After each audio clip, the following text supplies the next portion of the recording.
And good evening. Welcome out to Albany as we get set here for high school football. Tonight here on Albany TV, it is week number 1 of the high school football season. And I am your play-by-play announcer, Jared Rolvis, along with our cameraman and color analyst for the night, in Brett Williams. And welcome out to Albany. It's going to be a hot one here for week number 1. Games got pushed back an hour throughout the state. Some games even moved to Saturday to beat the heat, and here at about 7:30, so we would have been about maybe a quarter and a half of the way through the game, and still a hot, steamy one here in Albany as we prepare for kickoff tonight.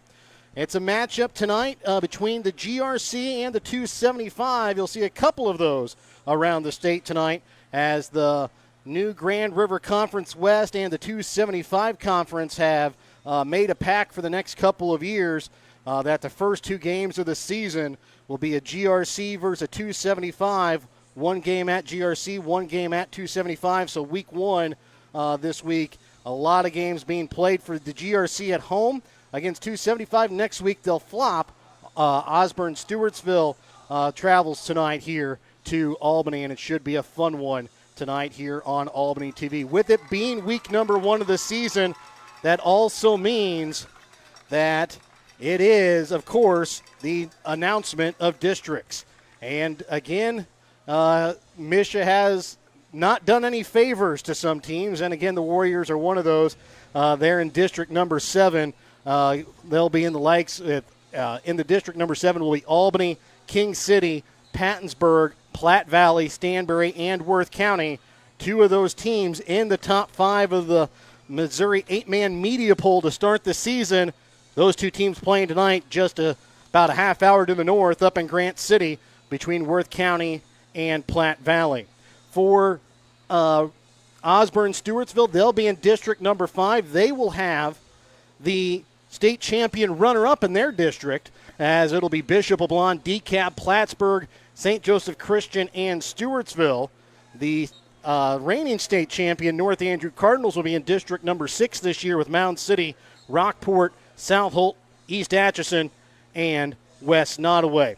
District number 8 is going to be some new teams to 8-man football, and pretty much all the teams to the east side of the state. It'll be Knox County, North Shelby, Paris, Princeton, the new member of 8-man football in the GRC, and Schuyler County.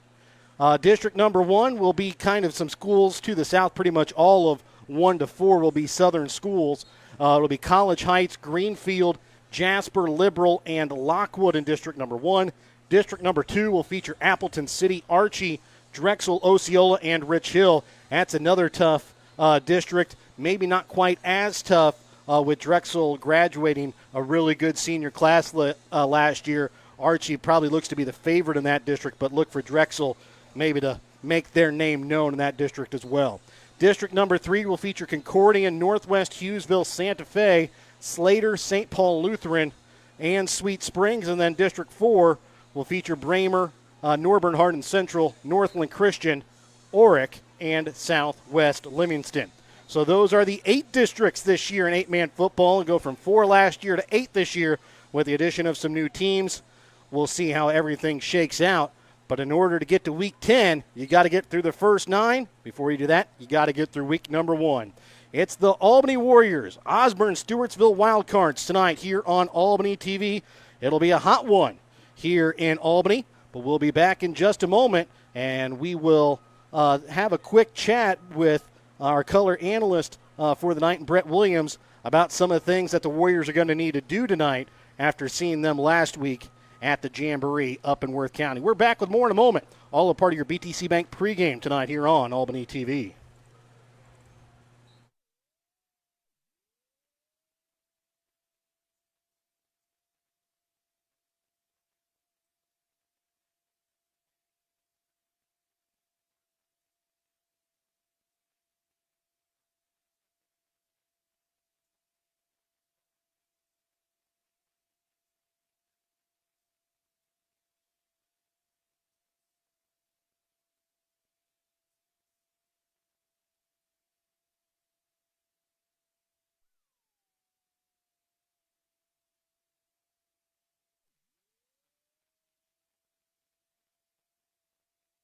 Petty John's is your local Ford, Lincoln, Chrysler, Dodge, Jeep, Ram, Chevrolet, Buick, and GMC dealer. For new and used vehicles, certified service, and collision center, visit pettyjohnauto.com.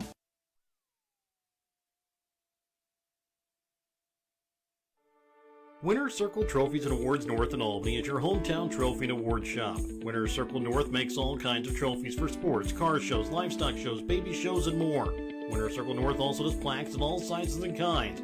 Want something unique? Winner's Circle North has you covered with sublimation gifts and acrylic awards. Order your trophies, awards, or one-of-a-kind items. Call Winner's Circle Trophies and Awards North at 816-632-5599 or find them on Facebook at Winner's Circle North.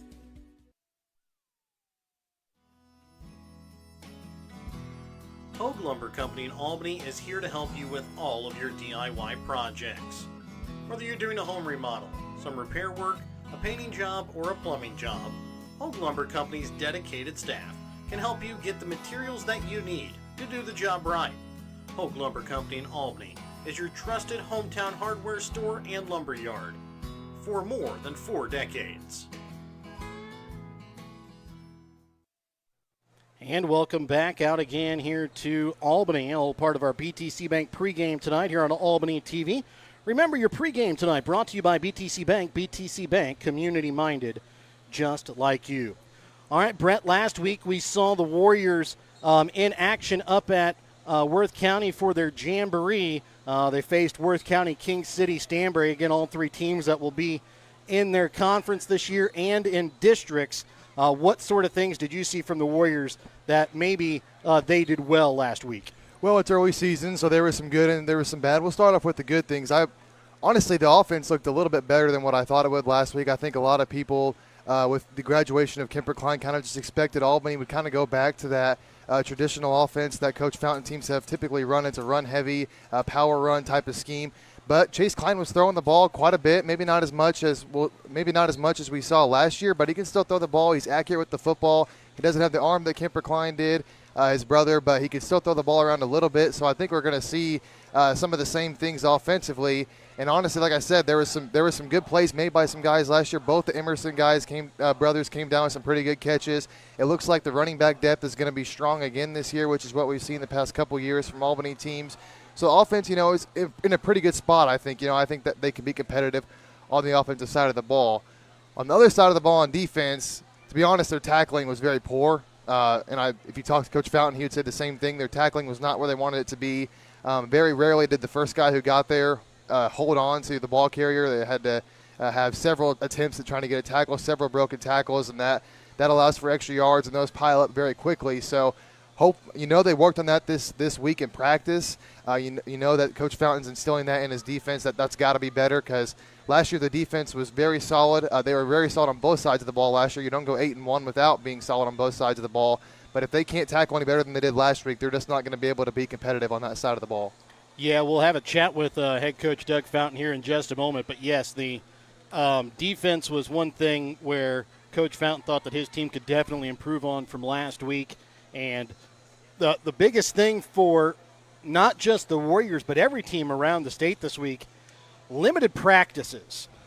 Maybe not just limited practices, but limited practice times. With the heat, you're only allowed with Misha only an hour of outside practice, and 20 of that has to be water breaks. So you're limited in what you can do outside and hitting-wise. So it could be another rough one possibly for the Warrior defense here to start, just because they weren't able to practice quite as much as they probably wanted to. I did talk to Coach Fountain. He did say they did have some productive practices this week, but we'll just have to see how that translate into game-type play. And no offense to Osborn, Stewartsville, the offense that they'll show is not the same that the Warriors saw last week against Worth County, even some of the King City and Stanberry stuff. Osborn, Stewartsville, a very young team. They do have quite a few seniors on this team, but I believe only 8 or 9 upperclassmen on this team. So still a very, very young wild card team. Yeah, and a freshman quarterback to boot. So like you said, a little bit inexperienced on that front. But speaking of those limited practices, yeah, you're right. With how hot it's been, you're limited to what you can do. And when you don't have the amount of practice time you want. I'm sure your tendency for your players is to just come in high, try and tackle high, not get low, and try and drive the ball carrier to the ground. So I'm sure there was some of that. Let's see if they can really make a concerted effort this year or this game to get low and drive those guys into the ground instead of just trying to kind of hold on to them and hope and pray that you take them down. Because like we've been saying, it was just not good effort last week on defense in the tackling department. And we'll have our pregame chat with the head coach of the Warriors and Doug Fountain in just a moment when we come back. All of a part of our BTC Bank pregame tonight here on Albany TV.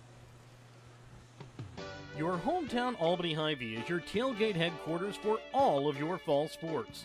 Whether you're going to tailgate at the games or just want to enjoy the same foods at home, your Albany Hy-Vee has you covered. So make a big play by getting all of your tailgating goodies before the next big play happens at your local Albany Hy-Vee. Where there's a helpless smile in every eye. Shop Hy-Vee. If you are in the market of buying or selling your home, farm, or hunting property, contact Tammy Wynn-Siddons of United Country Nelson Real Estate. Tammy and the entire team of agents at United Country Nelson Real Estate in Gentry, Harrison, Mercer, Worth, and Davies counties can help you find the right property for your needs. Call Tammy Wynn-Siddons today to buy or sell your property at 660-726-8104. Check out all of United Country Nelson Real Estate's current listings at nelsonsoldit.com. And welcome back into the BTC Bank pregame. We're here with the head coach of the Warriors and Doug Fountain. And Coach, you're coming off a great 8-2 season last year. However, you lose 15 of your 16 starters. What challenges have you faced through the summer and preseason practices to find replacements for last year's core seniors? We had a great senior class, provided a lot, not just in terms of on the field, but in the locker room and in our hallways too. So sad to see them go, but happy to see them move on to successful endeavors in their lives after high school, and enjoy seeing them when they come back around. In terms of high school athletics, we've talked about this as guys move on, and you got to have guys prepared underneath them. I saw the other day at a college football practice at D1, Power 5 school, and their coach put their offensive starters out there and then told all the seniors to walk off the field and said, so this time next year, who's standing there? And so, the message was when you're on scout team or you're the twos or, prepping, that you do so in a serious manner so that you're, honing your craft and your technique so that someday, if you're not a starter now, you're a starter someday. And so that day comes. And so for our kids this year, that day has come. And we feel really good about the prep they've put in, the work they put in the weight room and on the track and on the practice field and through the off season. And we look forward to them getting their opportunity. And just like any group, when you take on a new role, as an individual, there's some growth that is to be expected there and some curves that need to be navigated. And then when you have a large number, you're going to see some areas that will get better through the season. And I think we're starting at a good spot. Still things to coach up daily, and they're a good group to do it with. And then coming off last week's Jamboree and the team camp that you guys held at the end of July, what have you been pleased with about your team so far, and what have you found that maybe still needs a little bit of extra work? Well, I think the kids understand what we're trying to do in terms of scheme. Especially early in the season, you're kind of going off base stuff, keep it as simple as you can, and just play fast and play physical. Probably the areas we need to clean up most is what you see commonly early in the season, and that's just technique, the speed of the game, pad level, lots of things that whether you're a veteran group or inexperienced group that you're always coaching at this time of year. This week has been tough, not only on your team, but basically every other team in the state with the extreme heat limiting practice time. How do you think that is going to affect your team this week? There are things we control and things we don't control. The weather's, I know one guy that controls the weather, and it ain't me. And so whatever's in front of us, we'll handle responsibly and to the best of our abilities, and our focus every day is to get better. And so I think we've handled that appropriately this week, and we're all in the same boat. We're all going to be on the same field Friday night, and so trust our preparation, make sure our bodies are ready to go, and we'll be looking forward to playing ball.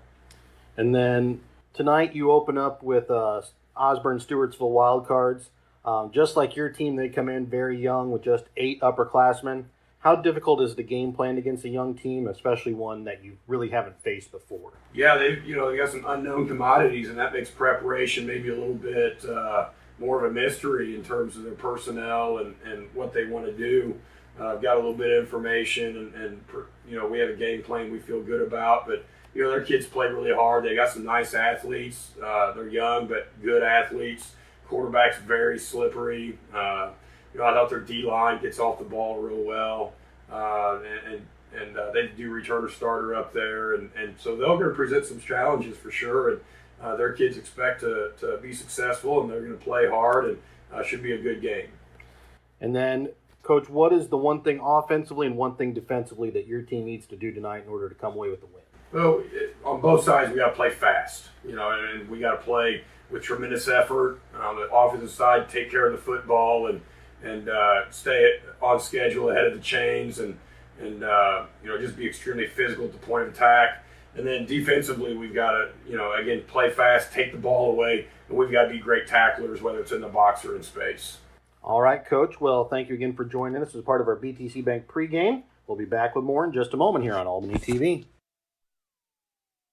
Schoett's Convenience Store on 136 in Albany has everything you need to keep you running. Schoett's has coffee and gas to get you moving in the morning. Fountain Pop, sandwiches, and Champ's Chicken to fuel your lunchtime hunger. They also carry candy and ice cream to keep you awake during the afternoon. At night, Schoett's adult beverages and scratchers to help you unwind. That's Schoett's Convenience Store in Albany, where they can fuel you up in more ways than one. In life, as in football, there's nothing like a good coach to help you achieve your goals. Someone you can turn to for guidance. Someone with a game plan to help you build up the financial strength you need for retirement, family security, and life. With a Prudential financial professional, that's what you get. Someone who can help you build a financial strategy. To get started, contact Nick Smith, a financial advisor with Prudential at 660-726-3396.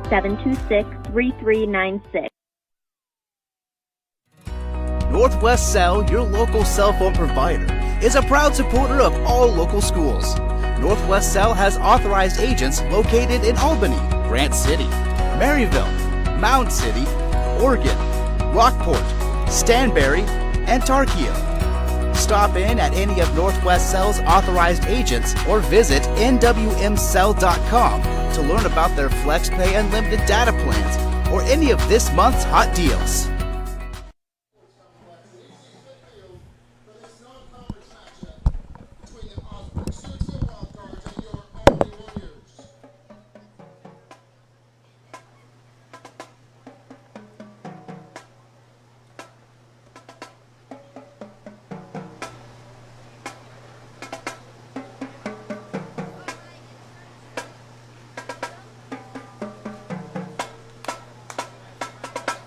At this time, if you'd please rise, remove your hats, and face the flag at the south end of the grandstand for the playing of our national anthem by the Warrior Pride Marching Band.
So that there, the national anthem played by the Albany Warrior Pride Marching Band. And coming up next, we have your starting lineups for tonight. Tonight's starting lineups are going to be brought to you by Hogue Lumber Company in Albany, Missouri. Before you start your next project, stop in and talk to the experts at Hogue Lumber Company in Albany, Missouri. So again, we thank all of our sponsors for being a part of our season, but here are your Hogue Lumber Company starting lineups. Number 0, Eli Whitmer, 5'10", 250-pound senior. On the line, number 22, Grant Burris, 6'2", 170-pound senior. On the line, number 87, Tommy Hadley, 5'9", 180-pound sophomore. At linebacker, number 29, Troy Corkins, 5'9", 160-pound junior. At defensive back, number 1, Ian Saunders, 5'9", 140-pound freshman. At defensive back, number 3, Eli Danner, 5'10", 160-pound junior. At defensive back, number 10, Eli Martins, 5'9", 160-pound senior. And at defensive back, number 13, Chance Gibson, 5'9", 150-pound sophomore. The Wildcards are coached by Tommy Fish, assisted by Ryan Danner, Mark Clark, and David Hirschberger. And now the starting offense for your Albany Warriors. On the line, number 11, Andrew Wild. 5'11", 180-pound junior. On the line, number 53, Bryce Martin. 5'11", 210-pound senior. On the line, number 64, Seth Miller. 5'10", 250-pound junior. At tight end, number 18, Zane Rippey. 6'160-pound junior. At wide receiver, number 25, Cole Emerson. 5'10", 150-pound senior. At running back, number 21, Trevor Akins. 5'11", 150-pound junior. At running back, number 83, Quentin Hookman. 5'11", 190-pound senior. And at quarterback, number 12, Chase Klein. 6'4", 160-pound junior. The Warriors are coached by Doug Fountain, assisted by Glenn Hamilton, Jake Nichols, Bobby Smith, Trice Floyd, and Bryant Davis.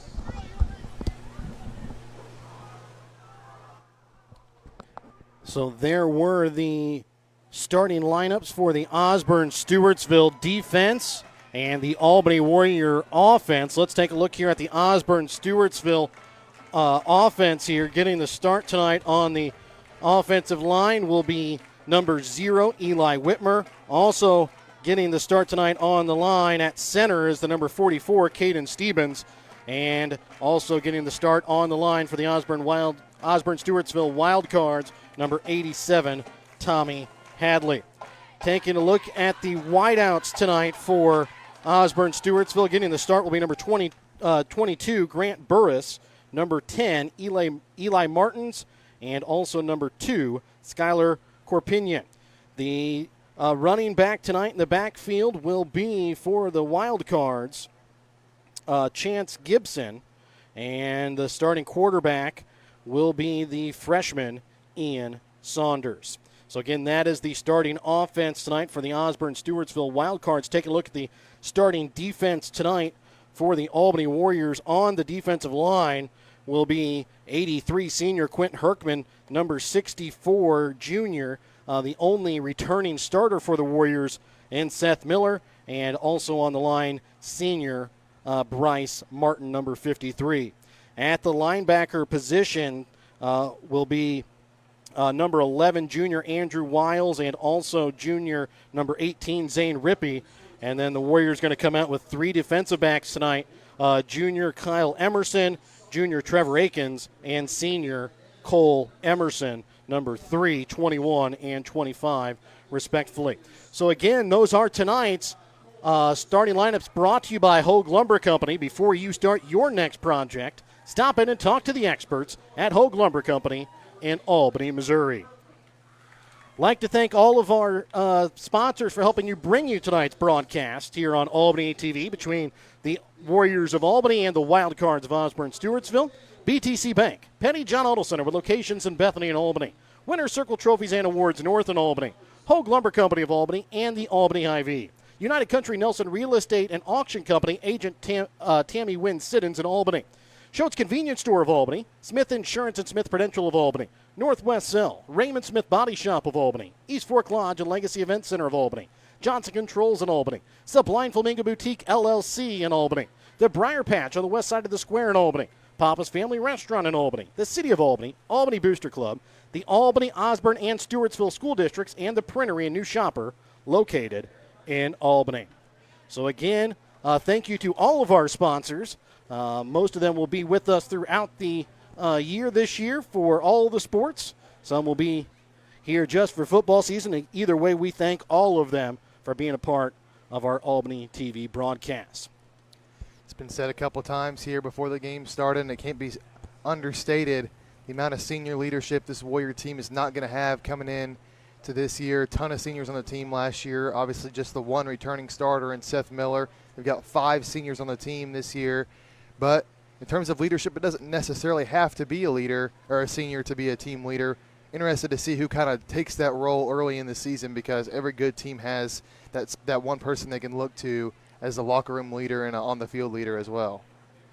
And not only that, you look at it, Osborn Stewartsville, they lose one of their big players last year as well.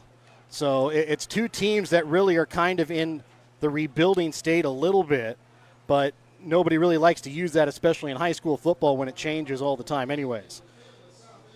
So Albany will receive the opening kickoff and will move from left to right. So Osborn Stewartsville, wearing their white jerseys with red helmets, will kick from right to left. Albany in their home green uniforms, white lettering, white pants, white helmets with some new decals on the side this year. Osborn Stewartsville with their red lettering.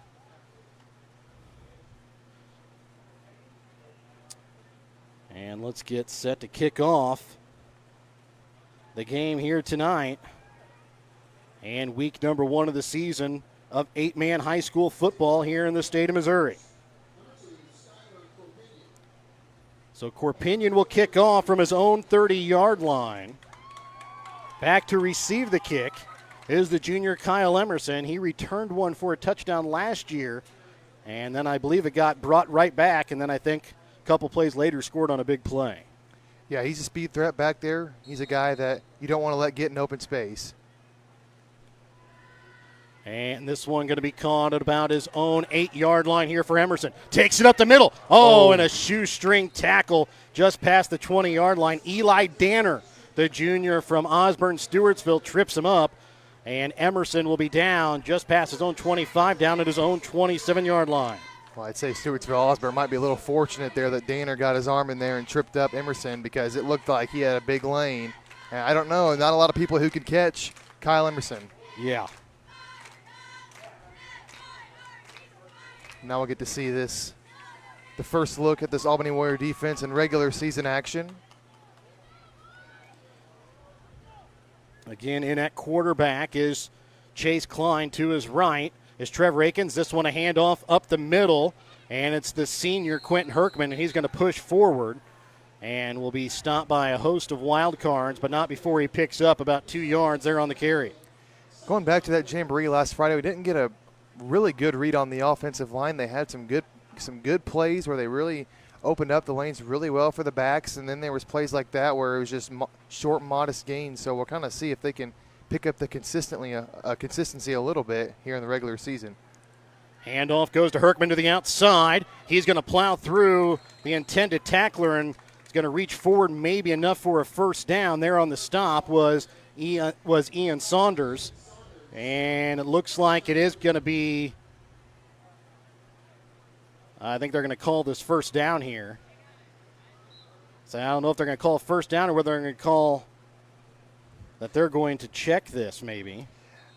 I said from our vantage point where we're at, it's a really good vantage point, and it looks like it's a first down, but Yeah, I'm kind of right in line with the ball here, and it looks like it's good for a first down.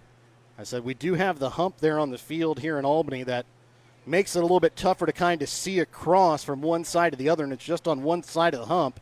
I don't think maybe some of the officials could tell. Looks like the nose of the football is just barely going to be across this marker. Yes. We'll see how far they extend it out, but I do believe that is going to be the first Schultz first down of the season. Yeah, it's going to be inches short. Just inches. I think he got as far as he could without getting a first down there. Ooh, that's about as close as it gets.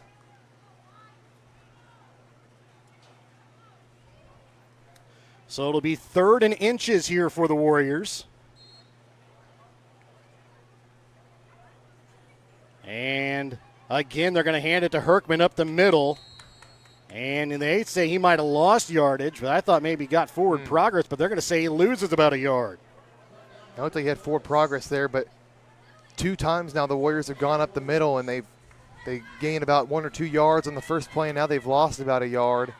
That offensive line, they've got to do better here. This is a big 4th down early in the game. Big opportunity for the Stewartsville Osborn defense as well.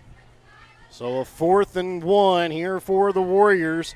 Just a minute 20 here into the ball game, and this time Herkman will have enough as he takes it across midfield down to the 39-yard line of Osborn. Stewartsville there on the tackle is the senior Eli Martins.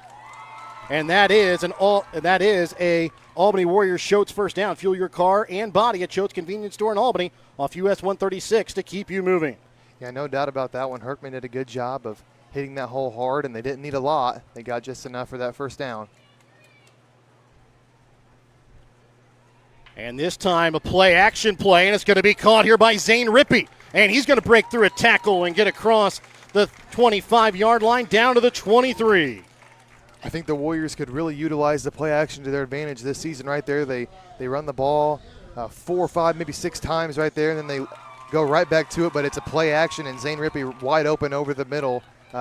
Klein can deliver the ball accurately to his receiver, so I expect them to utilize him just as much in the throwing game. That's another Schultz first down. Remember, fuel your car and body at Schultz Convenience Store in Albany off US 136 to keep you moving like the Warriors are keeping this drive moving, but it's a fumbled snap as the snap was a little bit low, but able to fall on it there was Chase Klein, and he's going to lose about 3 yards there on the play. Yeah, it was a low snap and a wasted down there for the Warriors. Those kind of mistakes kill a drive. They're driving down the field here, but now they're in a hole here, 2nd and 13. 9:35 still to play here in this first quarter. At the opening kickoff, it was 94 degrees. It is now 87 as a nice breeze comes along, and this one a fumbled handoff, and it could be a fight for the ball. We'll see if Chase Klein got underneath it, and he did as he just got underneath. Levi Lindsay, the senior linebacker from Osborn Stewartsville, almost came away up with a big play there for the Wildcards. And the Warriors now move back to the Osborn 30-yard line. Very interesting to see what they dial up here. They're going to go for it on 4th. They don't get this 3rd down, but they have a long way to go. And those 2 straight fumbles, those are 2 big early mistakes on a drive that they were really starting to gain some momentum. 3rd and 16. It's going to be a pitch out to Herkman to the outside, and he is going to be hit, picking up maybe about just a yard on the play on the 3rd and long. So it'll move now to 4th and long on the wild card 29-yard line.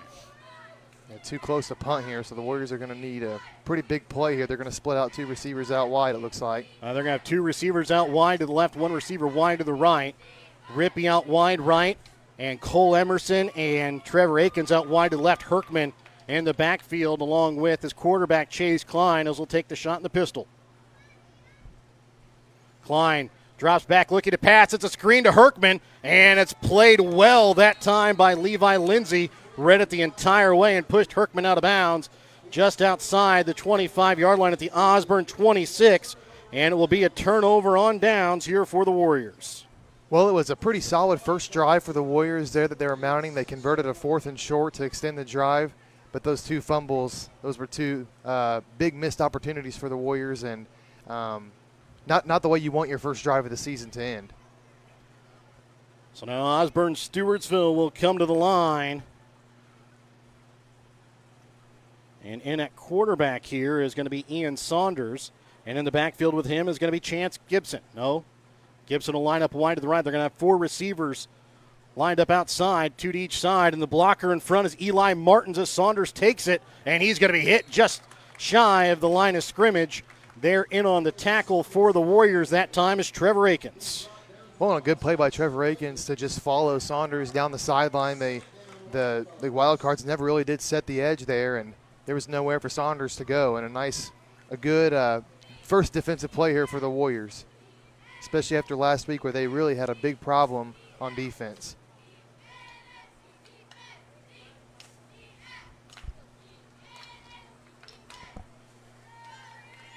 So again, 2 receivers right, 2 receivers to left, 2 receivers to the left are Corpinion and Martins. And this one going to be a quick screen to Corpinion, and it bounces out of his hands, incomplete.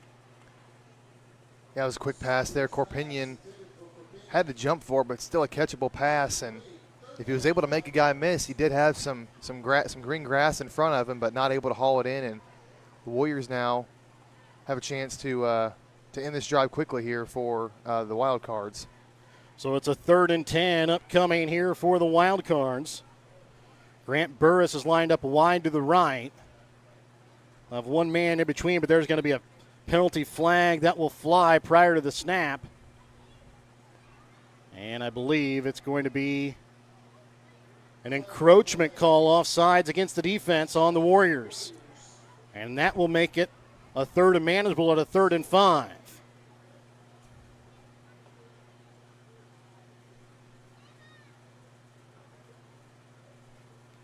And looking to pass is Saunders. Pressure, looking. He'll get Gibson, and it's going to be right at that first down yard mark. It looks like he's going to have enough. +1 for a gain of 11. Well, that penalty set the Wildcards up. They get just enough for that first down. And that flag came right as soon as the snap came, so that leads me to believe that somebody was just lined up on the wrong, little bit too far. Yeah. So now after 2 self-inflicted wounds on offense, the Warriors with 1 on defense as well, allowing a wild card drive to extend. So it's a 1st and 10 upcoming here for Osborn Stewartsville, but we have a man down here at the moment, Chance Gibson, but he looks to be okay. Said on a night like tonight, cramping will be a definite issue for both teams to watch out for. There will be a lot of extra water breaks given throughout the night with the heat. But Chance Gibson, who gets the first down for the Wildcards, is going to have to come off for at least a play. Yeah, going to have to come off for at least a play. And like you said, just with the heat, you hope he's the only one, but he's not going to be with how hot it is. So 7:41 left to play here in the opening quarter. Still scoreless here in Albany between the Warriors of Albany and the Wildcards of Osborn Stewartsville. A freshman Saunders will take the snap here on 1st and 10. In motion is Grant Burris, and it'll be a pitch back to him. Trying to cut it outside. He's going to be stopped. And again, it's Trevor Akins with the stop in the backfield here for the Warriors. Well, another nice tackle by Akins. And again, the Wildcards try and go outside, but they just don't set that edge. And Akins doing a nice job there in the middle of the field, just following the ball carrier until he can come in at an angle and make a nice tackle. And that's 2 really solid plays for Akins early in this ball game. So it brings up a 2nd and 15 here for the Wildcards. Burris going to line up wide to the right. Wide to the left here will be Corpinion along with Eli Martins in the backfield. I believe is Eli Danner. A pass across the middle, Corpinion, and he is going to lose the football as he's taken down, and the Warriors are going to fall on it. Took it down to the 30-yard line, got hit by The two Emerson brothers lost the football, and Kyle's able to fall on it back at the Warrior 27-yard line. Yeah, big mistake there by Corpinion. He didn't realize, I think it was Cole Emerson that jarred the ball loose, was right behind him after catching the ball, and he kind of jumped a little bit in the air to try and get a juke, and Cole Emerson just comes up right behind him, punches that ball out, and after a play where the Wild Cards looked like they were going to set themselves up, a big turnover for the Warriors.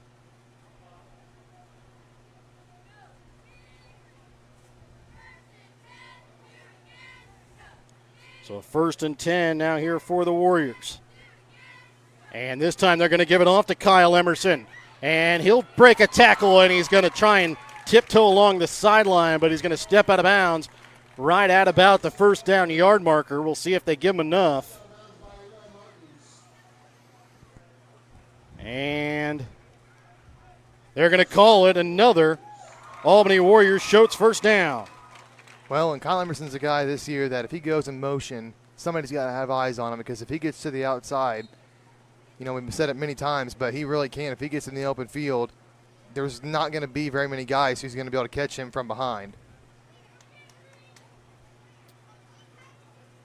So in the backfield alone with the quarterback, here is going to be the freshman Elliott Mercer. He'll take the carry up the middle, stiff arms a man, and just gets tripped up as he crosses the 35-yard line. And it looks to be a gain of 11 there for the freshman. Well, first carry of his career in the regular season for Elliott Mercer, and he puts a really good stiff arm on a wild card defender. He's going to be a guy that potentially, as the season goes on, work out more snaps for himself, and runs like that will make sure it happens sooner rather than later. And that's another Albany Warriors Schultz first down. Another handoff to Mercer. Rushes through a man and gets down just shy of the 25-yard line. They're going to mark him down at the 26. And so far, Elliott Mercer, what the Warriors ordered in the backfield is he's running over a couple of wild cards and picking up some good yardage with it. Yeah, he's going to be one of the harder backs to tackle on this Warrior football team, even though he is a freshman. The way he just runs really hard, he's not going to be an easy guy to tackle. Comes in 5'11", 160. Chase Klein looking to pass, rolling, and he finds his man, and it's going to be caught going down to the ground. Cole Emerson, and just shy of the 20-yard line, down to the 21, and that's going to be enough for another Albany Warriors Schultz first down. A little bit of pressure there from the Wild Cards, but a good job by Klein to roll it to the right, deliver a nice pass to Emerson. It was a little bit low, but they moved the chains regardless. Warriors putting together another good drive here. 5 minutes left to play here in the opening quarter. The Warriors looking to put the first points up on the board. In motion, Kyle Emerson. And this time he'll take it again. He'll get wrapped up and thrown down. Warrior fans looking for a horse collar, but Eli Whitmer, the senior, throws down Kyle Emerson in the backfield for a loss of 5 yards. Well, one of those plays where the offensive line didn't do their job. Whitmer able to penetrate the front for the Warriors pretty quickly, and that's a big loss for the Warriors. Again, right here in this part of the field, the Warriors have kind of stalled out their drives. We'll see if they can rebound here. Two receivers lined up wide right, and Kyle Emerson and Zane Rippey, and they're going to get a false start here against Kyle Emerson. He kind of fell over, and he's going to come out as Trevor Akins is going to come in, as that penalty is going to move the Warriors back another 5 yards. Again, Warriors digging themselves a big hole here. This part of the field is really where you don't want to do it, because you feel like you're knocking on the door of being the first team to put points up on the board, and you're just really hurting yourself. So it's a 2nd and 20 now from the Osborn 31-yard line. In motion is Trevor Akins. And another penalty flag will fly, maybe an inadvertent whistle maybe, or they're going to they do have a flag down here on the near side. It's going to be another false start here against the Warriors. So now it'll be a 2nd and 25. Yeah, not much else you can say other than the Warriors just got to execute better. And this is one of those times where we talked about in pregame with teams around the state losing some of those practices. You lose some of that repetition. Maybe that could be affecting the Warriors here early. And this time Chase Klein will keep it. and he's going to try and break loose. Runs into his own defender. Cole Emerson breaks away. 5, 10, touchdown, Chase Klein. But a penalty flag, though, down back at about the 30-yard line. And it's going to be a hold here against the Warriors. Oh. Sorry, I believe Chase Klein went from 5 to the 10-yard line there on accident, but ran it into the end zone, had some nice running there, a la his older brother Kemper, but a penalty flag holding against the Warriors is going to make this now a second and very long. Yeah, it's going to be, that's 3 penalties in a row for the Warriors.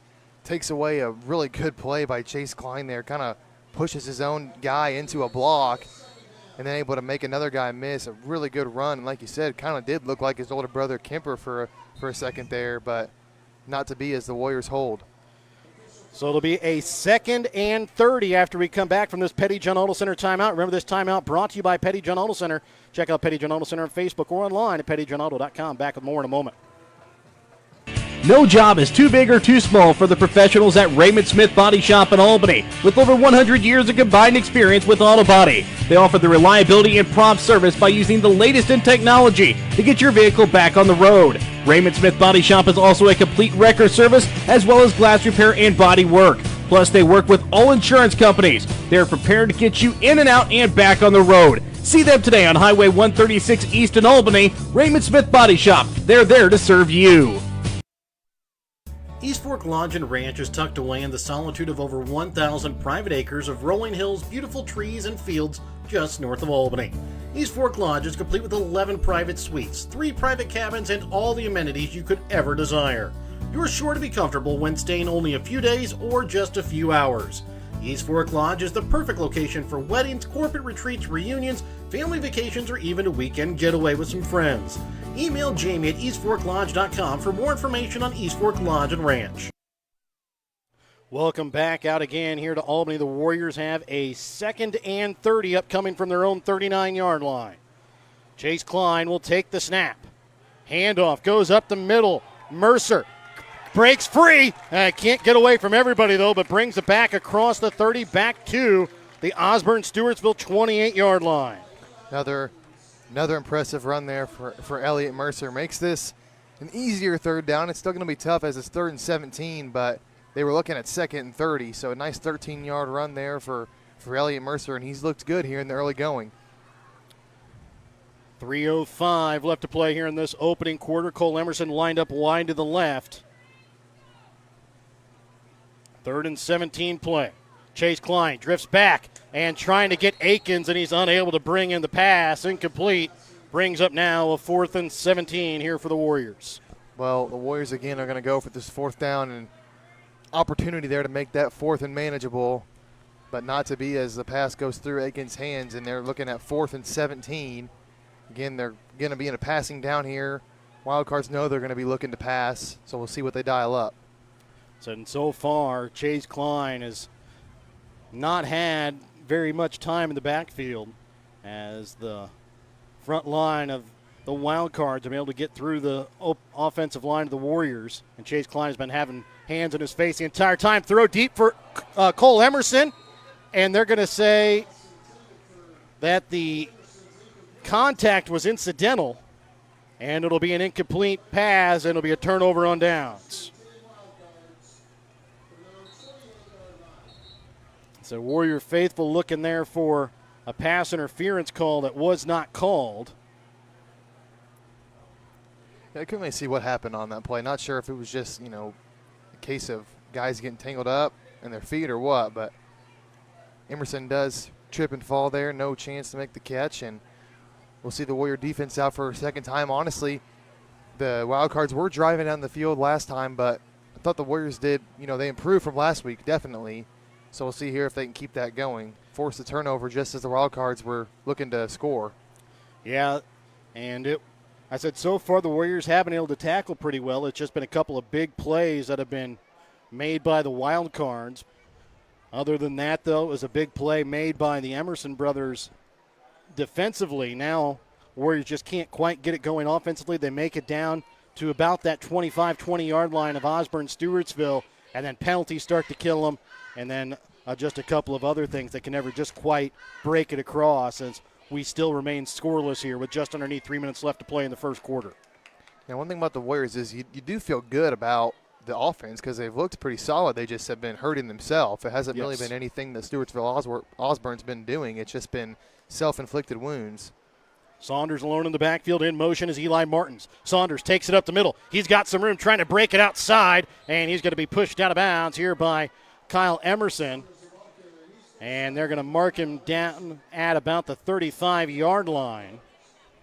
So it'll be a gain of about 7 there on the carry.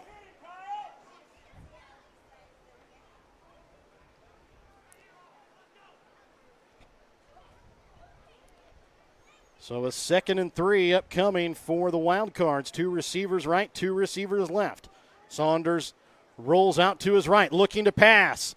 And breaking free of his defender that time was Corpinion, but pass just thrown a little too far in front and too low, falls incomplete.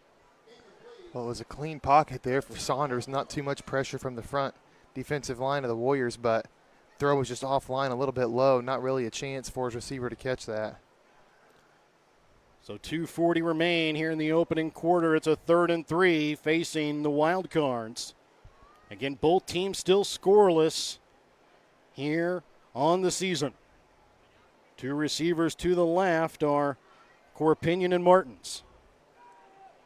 And it's going to be a quick little wheel route out to Martins, and he's going to be pushed out of bounds by Kyle Emerson, but not before he brings it across midfield to the Warrior 70-yard line, enough for an Osborn Stewartsville first down.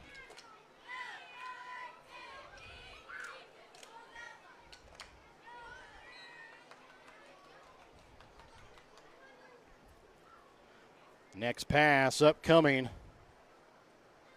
here from Saunders. Looking deep, Corpinion gets behind the defense again. And Kyle Emerson has to make the play, but not before Corpinion gets it down inside the Warrior 5-yard line. Well, Kyle Emerson gets beat deep down the field there. That's one thing. In your corner, you can never let anybody get behind you, and he did there. But also from the defensive line on that play, didn't really do much to generate any kind of pressure there for Saunders, and gave him all day to drop back, set his feet, and deliver a good ball. And now the Wildcards knocking on the door. It's a little concerning here for the Warriors defense. That's about the 2nd time that the speedy Kyle Emerson has been beat down the field. One time Corpinion had the low pass. The 2nd time he was able to bring it in, and that time taking the snap was Eli Whitmer. But a offsides call is going to be called here against the Warriors. Yeah, that one was – I don't really know what was going on there. That was an obvious one. You can see that from up here.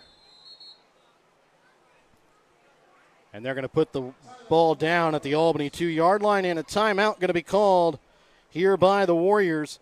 Remember, this is a Petty John Auto Center timeout. Check out Petty John Auto Center on Facebook or online at pettyjohnauto.com. We're back with more in a moment here on Albany TV.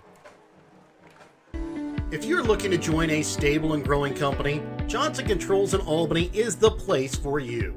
They are currently hiring for multiple positions, including welding, electrical, and general assembly. Johnson Controls offers excellent benefits: medical, dental, vision, life insurance, 401k, health savings account, and paid holidays. Apply now at www.johnsoncontrols.com to join their winning team. And welcome back out again here to Albany. 2:16 remains here in the opening quarter. And Osborn Stewartsville with the best opportunity to put points on the scoreboard by either team here tonight. 2 receivers out wide right, 2 receivers wide left. The senior Eli Whitmer in a quarterback takes it up the middle, and he'll get through for an Osborn Stewartsville touchdown. Well, the Wildcards, the first to put 6 up on the board, and it was set up by a great pass from Ian Saunders. Warriors have had a couple opportunities to be the first one to score, but they just haven't been able to capitalize. And the Wildcards, after that first drive turnover, they come through. And that touchdown brought to you by United Country Nelson Real Estate Agent Tammy Wynn Siddons, who can score a touchdown too when you list your home. United Country Nelson Real Estate Agent Tammy Wynn Siddons. Saunders going to keep it, trying to bounce back, and he'll be taken down in the backfield as the 2-point conversion attempt is no good. 6-0, Osborn Stewartsville leads Albany, 2:12 left to play here in the first quarter. We're back with more in a moment here on Albany TV. If your little fashionista is needing a new trendy outfit for her closet, stop by Sublime Flamingo Boutique on the west side of the square in Albany. They carry girls' clothing in sizes newborn to 14. Sublime Flamingo Boutique also sells prom dresses. With so many styles in stock, you're sure to find something you will love. Call to schedule your dress fitting at 660-851-1122 or visit SublimeFlamingoBoutique.com to make an appointment. We can't wait to help you find the perfect dress. And welcome back out again here to Albany. The Wildcards lead the Warriors 6-0. As kicking off, here will be Skylar Chorpinion, and back to receive the kick will be Kyle Emerson. Emerson sits back about his own 5-yard line as Chorpinion will kick off from his own 30.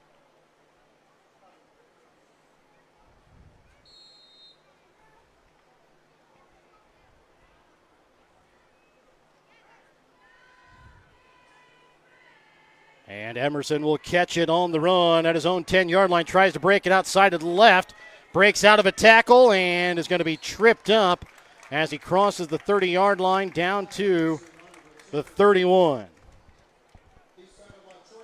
Well, the Warriors coming out for their third offensive drive. We'll see what they can do here. They, like I said in the last drive, the Wildcards really haven't been able to stop them offensively. It's been the Warriors' own mistakes that's kept them from putting any points on the board.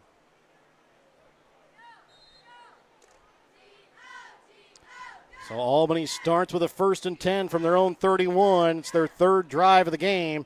Still looking for points.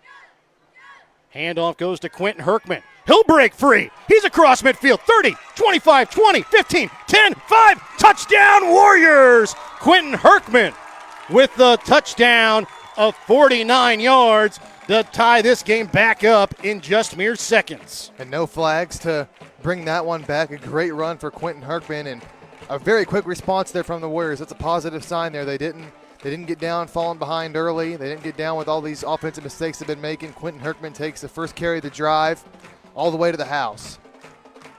And a big touchdown run there by Quentin Herkman. Remember, you can score a touchdown too when you list your home United Country Nelson Real Estate Agent Tammy Wynn Siddons. Warriors look to take the lead here, going for the 2-point conversion. Handoff again to Herkman is good. 2-point conversion good. And the Warriors down 6-0, but only for seconds, take now an 8-6 lead. We're back in just a moment. 1:56 still left to play here in the opening quarter here in Albany. The Briar Patch on the west side of the square in Albany has gifts for every occasion. The Briar Patch can help you with fresh flowers, green plants, candles, willow tree angels, customized cups, and so much more. They also deliver your gift items. Don't forget, the Briar Patch also features tuxedo rentals for all occasions. To schedule a fitting for your tux or to order your one-of-a-kind gifts, call the Briar Patch on the square in Albany at 660-726-4170. And welcome back out again here to Albany as the Warriors have the 8-6 lead now here with 1:56 left to play here in the opening quarter, thanks to a big 49-yard touchdown run by Quentin Herkman.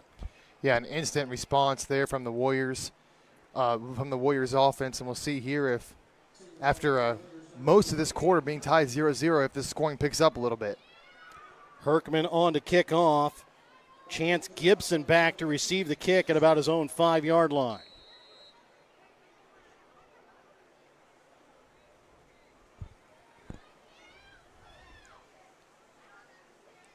So Emerson with his first kick of the season.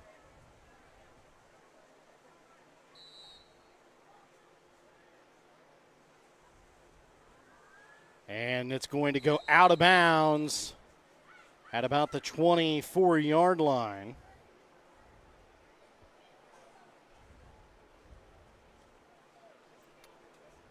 And we'll see where they put this ball at here for Osborn Stewartsville. And they will get it at the 24 where it goes out of bounds.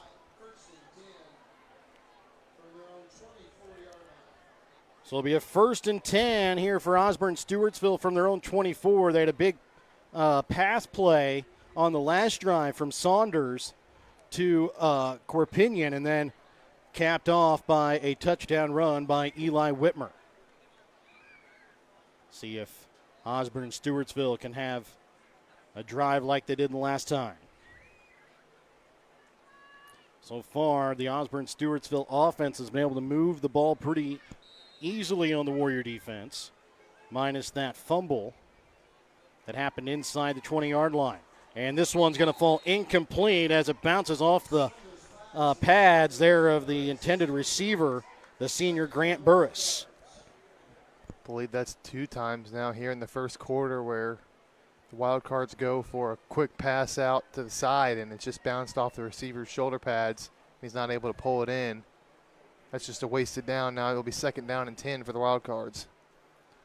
2nd and 10, 1:53 remains here in the opening quarter. 2 receivers wide right, 2 receivers wide to the left. Saunders looking to pass. And this time it's going to be intercepted. Kyle Emerson takes it along the near far sideline and pushed out of bounds at the 26-yard line. Pass intended again for Corpinion, and if it would have been just a little bit higher, he probably would have beat Emerson again. Yeah, it took the words right out of my mouth again. The front defensive line for the Warriors doesn't really get a whole lot of pressure, and Saunders has a receiver again with a step on Emerson. If he just floats that one up a little bit higher and farther down the field, that's probably another big gain, but the throw's inaccurate, it's too low, and Emerson's able to get a big interception and 2 turnovers here in the first quarter for the Wildcards. So now, after the Warriors had a big offensive play on their last drive, see what they can do here after a big defensive play. 1st and 10 from the 26-yard line of Osborn Stewartsville. Chase Klein throwing across his body across the field looking for Kyle Emerson, and it's going to be just short, incomplete. That time, Klein had a little bit more time in the backfield, but had to roll out to his left for the play, and then had to start looking back right against his body. Yeah, it's tough to roll out left as a right-handed quarterback, and plus there, the play didn't really set up in time there. The pressure got there a little bit later, but there still was a little bit of pressure on that pass, and it was just a little bit short. So Klein will take the snap. Hands it off, and it's going to be the freshman, Elliott Mercer, inside the 5-yard line as he carries 3 Wildcards with him down to the 4-yard line. Enough for another Albany Warriors. Schultz first down. Remember, fuel your car or body at Schultz off of US 136 to keep you moving like the Warriors are keeping this drive moving. Well, a good run there by Elliott Mercer, but even better to hold on to the football. It looked like the tackler there tried to punch the ball out, but a good job by Elliott Mercer to have that ball secured. And the Warriors again knocking on the door here to put another 6 on the board. 1st and goal for the Warriors. Hand off to the freshman Mercer. Gets in. Touchdown Warriors. Elliott Mercer, the freshman, with his first varsity touchdown of his young career, and I'm sure there will be a lot more where that came from. Yeah, he's already making this big of an impact as a freshman. You got to believe that'll only increase. But the Warriors offense, this is kind of how they've been looking all game. It's just been their own mistakes that have shut down their drives. They've kind of slowed those down a little bit here in the second half of the first quarter, and now they increase their lead. Remember, you can score a touchdown, too, when you lift from United Country Nelson real estate agent Tammy Wynn Siddons. 2-point conversion attempt. Chase Klein rolls out, looking. He's going to keep it himself, dives for the pylon. Does not get in. 2-point conversion, no good. Tried to extend that football out, but just a little bit too short. So we will go to a timeout break as the Warriors take a 14-6 lead. 1:13 left to play here in the opening quarter. We're back with more in a moment here on Albany TV.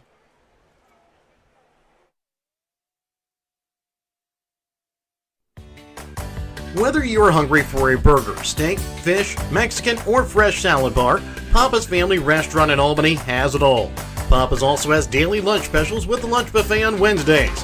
Make sure you leave room for dessert, though, because you shouldn't leave without trying some of Christy's homemade pies, cookies, or other goodies. For a delicious meal at a great price and an even better atmosphere, you have to head to Papa's Family Restaurant on 136 in Albany. And welcome back out again here to Albany as the Warriors hold a 14-6 lead. After one quarter of play, Worth County has an 8-0 lead over Platte Valley up in Grant City. So a close one there as well between the number 1 and number 4 teams, according to the media in the state. As Quentin Herkman's set to kick off. And this one is going to be caught about his own 12-yard line and out of bounds. It's going to be Corpinion. As Cole Emerson there in on the stop that time. They're going to push him out of bounds at about the 22. Well, the Wild Cards losing the turnover battle right now. The fumble and the interception, so a couple of self-inflicted wounds for them on the offensive side of the ball as well. We'll see here if they can clean that up, because if you don't win the turnover battle, it's kind of tough to win the game. Every coach will tell you the one thing they can tell a winner or loss is by looking at those turnovers. And right now, the team with the most points has the most turnovers. So Saunders will take the snap. It's going to be a pitch out to the right to Eli Danner, and he'll break a couple of tackles before he's going to be tackled down just shy of the first down yard marker.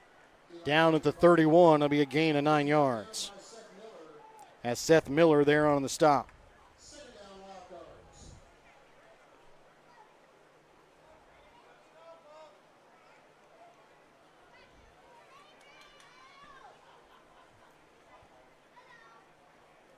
Second and 1 facing Osborn. Stewartsville, 1:04 left here in the first quarter. Saunders going to keep it himself, rushes it up the middle, and he's going to be taken down. As it looked like Andrew Wiles on the stop and Seth Miller, but not before. Saunders can take it to, it looks to be about the 36-yard line.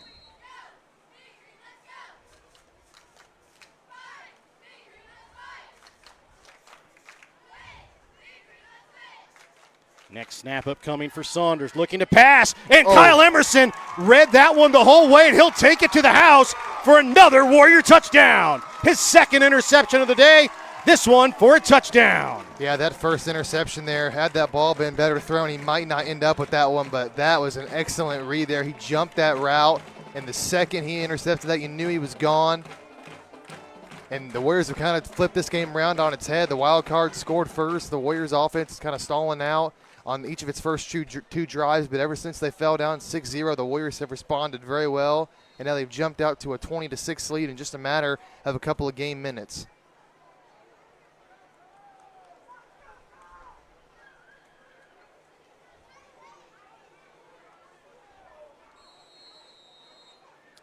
So 2-point conversion upcoming is going to be no good. Remember, you could score a touchdown too when you list your United Country Nelson real estate agent Tammy Wynn Siddons. 20-6, 42 seconds remaining in the first quarter. Warriors have the lead here over the Wild Cards. In our friendly small town of Albany, Missouri, we have community-minded businesses, great places to eat and shop, a historic Carnegie Public Library, community center, pool, 9-hole golf course, multiple places to worship, and a strong school system. Albany is the seat of Gentry County, located off Highway 136 in the heart of northwest Missouri. Albany is a fun place to visit, but an even better place to live, where we have small town roots with a big town feel. And welcome back out again here to Albany, as it's a 20-6 lead here for the Warriors. Three first quarter turnovers for the Wild Cards, and it's no coincidence they trail by 2 scores. It's been the difference of this first quarter so far.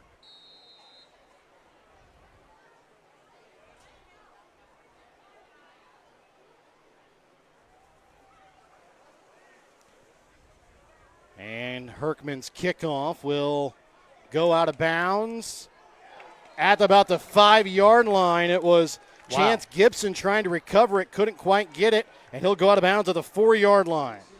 Yeah, I think it would have been close, but that looked like that was going to roll out of bounds, but would have given the Wildcards decent field position. Now they're going to be at their own 4.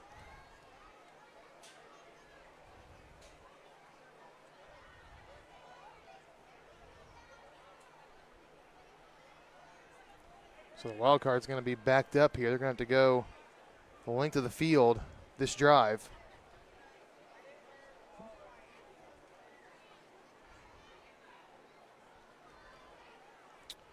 So it'll be a 1st and 10 upcoming here as the Warriors take a 20-6 lead. 41 seconds remain here in the opening quarter.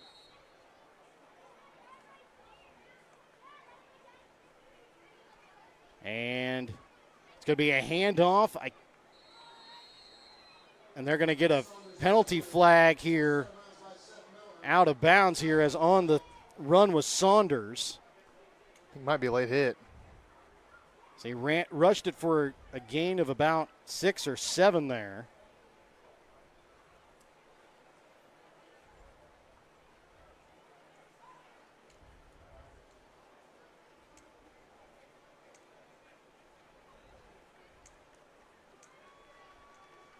And they're going to put a late hit here against the Warriors.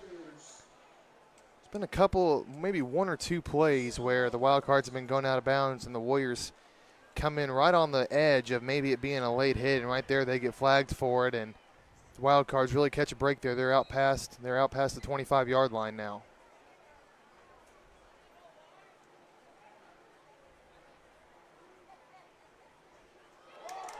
And now we're going to have a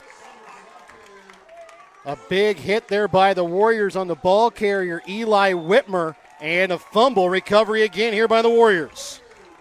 Another turnover for the Wildcards, and they're piling up now 4 turnovers just in the first quarter. I'm not great at math, but I think that's on pace for 16 turnovers. That's not good. So 23 seconds remain here in the opening quarter, and it's a 20-6 Warrior lead.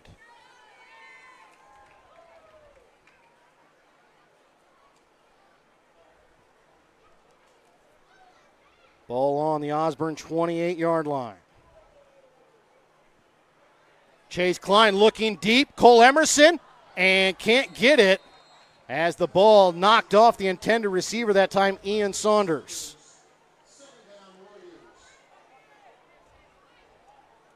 Well, the Warriors take a shot there. Emerson did wind up with one of those in the jamboree, but just can't quite haul it in that time. Nice coverage there by Saunders.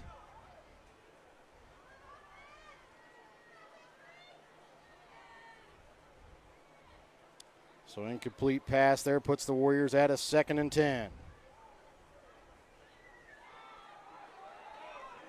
And this time Elliott Mercer takes it to the house for his 2nd touchdown.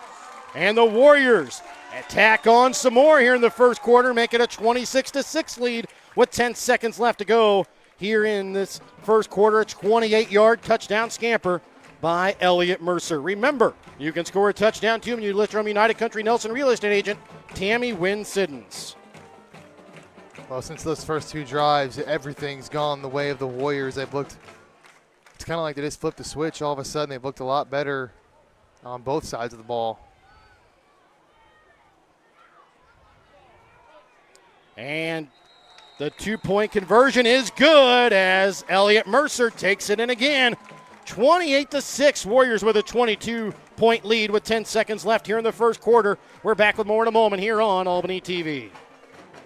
The Albany Booster Club is raffling off a brand new 2022 John Deere XUV 835M. You can get your ticket by talking with an Albany Booster Club member or at Hogue Lumber Company in Albany or by messaging them on the Albany Booster Club Facebook page. The cost per ticket is $100, but there will only be 300 tickets sold. So get your ticket for a brand new 2022 John Deere XUV 835M now before all tickets are sold. The proceeds of the tickets will be used on Albany R3 students through the Albany Booster Club. 28-6, the Warriors have the lead. They've scored the last 28 points in roughly the last 2 minutes of game time. Yeah, like I said, it just kind of seemed like everything started going their way. It was a slow start. We were about 5 minutes left in the first quarter or so, and it was 0-0, and the Wildcards put 6 up on the board, and the Warriors took that one personally, and they haven't looked back. Next kickoff upcoming here from Quentin Herkman is going to be picked up here by Chance Gibson and will be knocked out of bounds at the 20-yard line.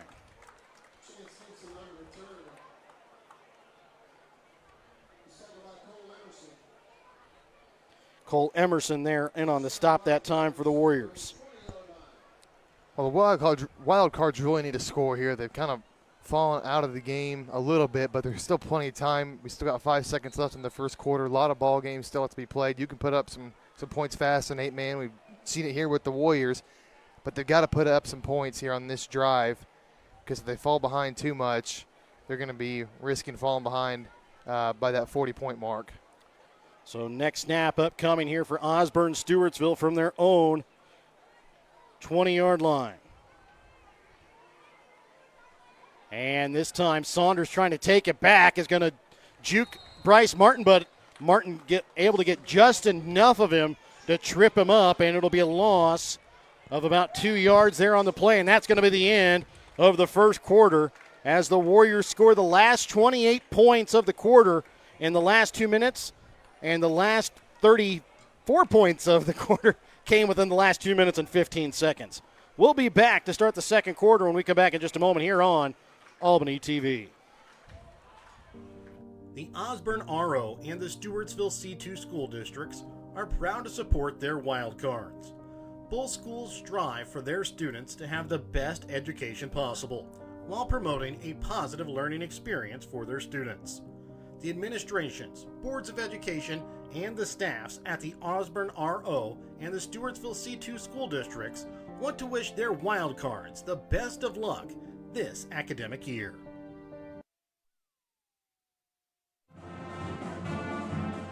Hello, I'm Dustin Freeman, Superintendent of the Albany R3 School District. At Albany, our staff is focused on helping students excel in academics, athletics, music, business, technology, art, and agriculture. We strive to help young minds prepare for life and become successful in whatever endeavor they choose. The Albany R3 School District is a tribe of parents, teachers, students, and community members working together so students don't just chase their dreams, but live them. And welcome back out again here to Albany. It'll be Stewartsville Osborn's football, and they will have it back on about their own 18-yard line, facing a 2nd and 12. The Warrior defense has come up pretty big in their last couple of drives. They've got 2 interceptions so far, 2 fumble recoveries, all there in that first quarter, so big plays that time there in the first quarter for the Warriors. Looking to pass, here is Saunders. Looking deep down the field, and the pass going to be too tall there for Corpinion to bring it in as the pass falls incomplete. Well, and you mentioned it there, the turnovers really weighing heavy on the Wildcards' mind right now. It's just been, I think, past 4 drives have all been turnovers, and sometimes the best offense is a really good defense, and the Warriors have been proving that here today with some turnovers setting up their offense, and they even have a defensive score themselves. So, and we had talked about it on, we'll mention it here after this next play as Saunders rolls out, looking downfield, and going to get Corpinion as he brings it in. Emerson knocks the ball loose again, and it's going to be picked up by Trevor Akins, and he's going to bring it back across midfield before he steps out of bounds at about the Osborn Stewartsville 38-yard line. Well, talk about a roller coaster of emotions there. As a big play for the Wildcards. Kyle Emerson again gets beat deep down the field, but he comes in from behind. Ball carrier does not have that ball tucked in tight. He's able to punch it out, and Akins not only scoops it up, but he takes it back across midfield, and the Warriors again setting themselves up nicely in some good field position. And the Warriors advance that back to the Osborn Stewartsville 38-yard line.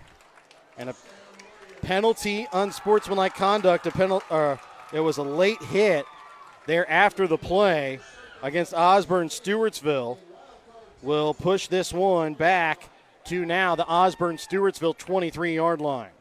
So some free yards there for the Warriors. They'll take it. So a 1st and 10 here for the Warriors.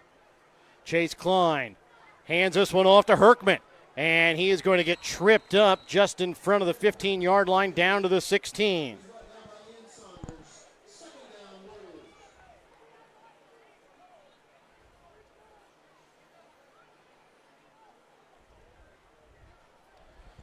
We talked a little bit there about Kyle Emerson got beat a couple of times so far in the game, but he's more than made up for it. He so far has one fumble recovery, 2 forced fumbles as Herkman is going to be taken down a yard shy of the line of scrimmage, and then also has 2 interceptions, one of those for a touchdown. Yeah, he's made an impact on defense, and he's been caught out of position a couple of times.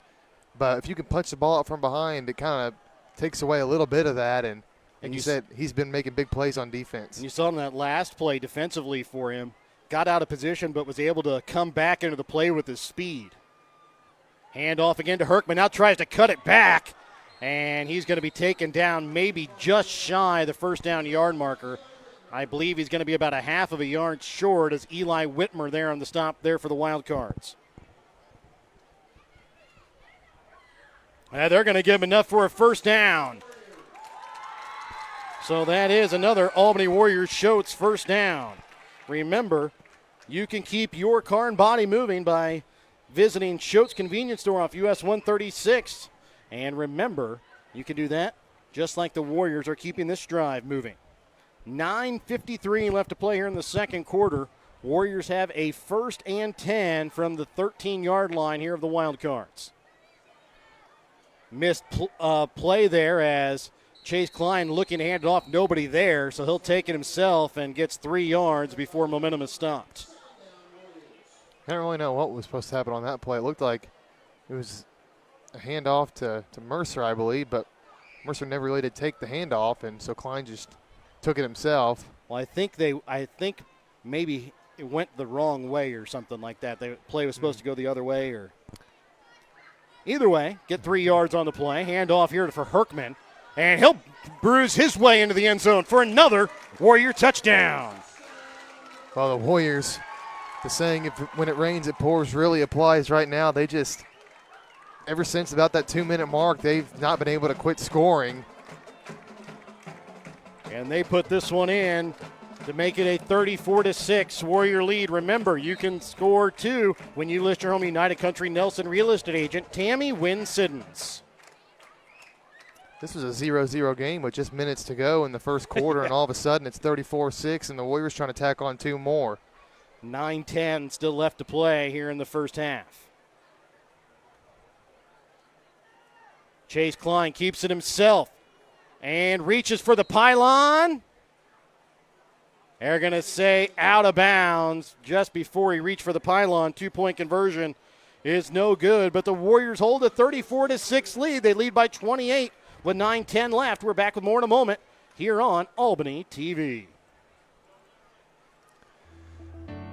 Trying to sell your old car? Looking for some much-needed help on the farm?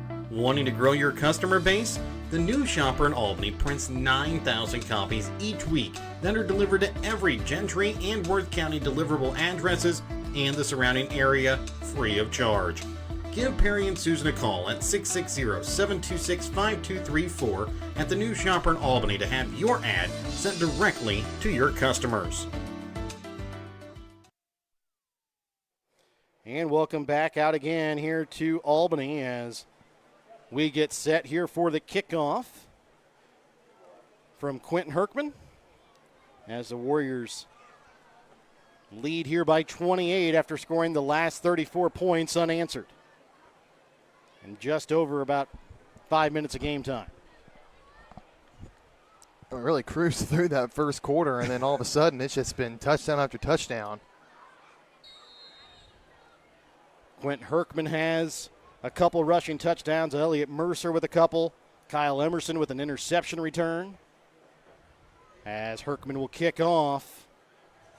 Again, back to receive is Chance Gibson. He'll pick it up at dead ball on the 11-yard line. He's going to get hit hard. There in on the tackle for the Warriors. Elliott Mercer, the freshman, knocks him down at his own 18-yard line. Yeah, Elliott came flying down the field on that one. That was a big hit. The thing about Elliott is, he's going to be playing hard.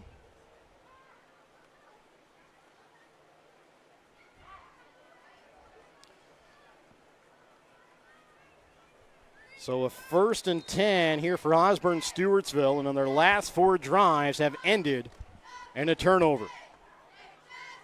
And 5 of their last 6. Saunders, quick pass, and it's going to be caught here by Eli Martins.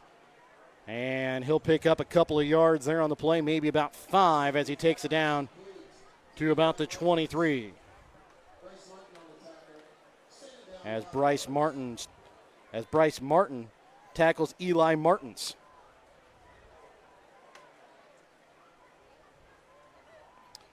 Second and 5 for the Wildcards.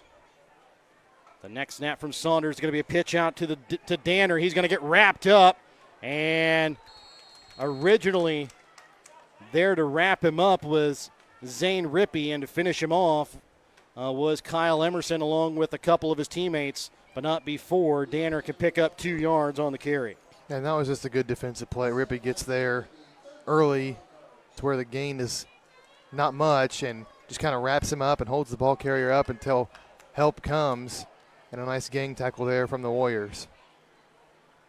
2 receivers wide to the left. It's going to be Chorpinion and Martins. 2 receivers on the near side as well as Saunders drifts back, looking deep. Looking this time for Grant Burris, and it's going to fall incomplete. Trevor Akins there in on the coverage that time for the Warriors. Good coverage by Akins, right on Burris's hip the whole time, and just tips that one away. So it brings up now a 4th and 3 from their own 25-yard line. 7:48 left to play here in the opening half, but a 34-6 Warrior lead.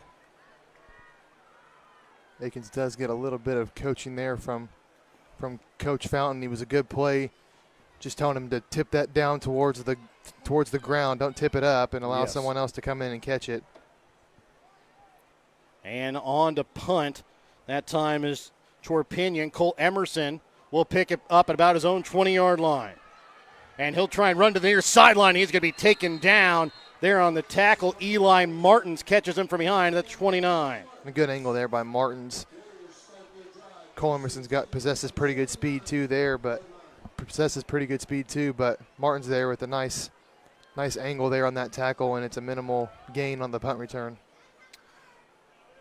So 1st and 10 here for the Warriors, just outside their own 30 at their own 29-yard line. As the Warriors look to continue to tack on points here in this first half.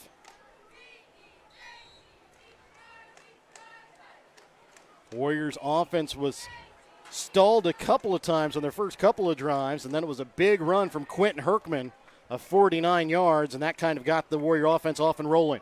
A fumbled snap picked up here by Chase Klein, and he's going to get some yardage out of it as he runs out of bounds in front of his bench at the 35-yard line for a gain of 6.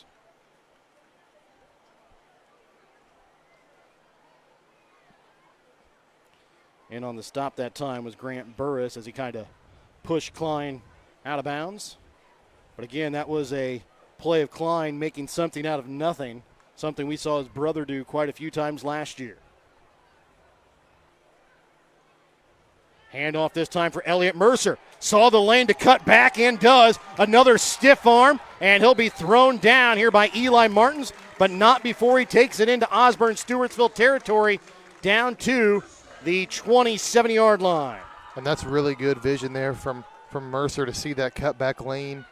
Probably he gets a pretty solid gain either way, but if he continues straight there, it's not nearly as big as that gain that he got by cutting that back.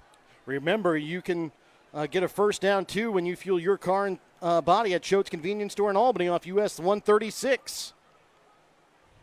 Receiver out wide to the right, Cole Emerson. Fumbled snap as it goes over Chase Klein's head. They called the play dead, but the ball was still bouncing around.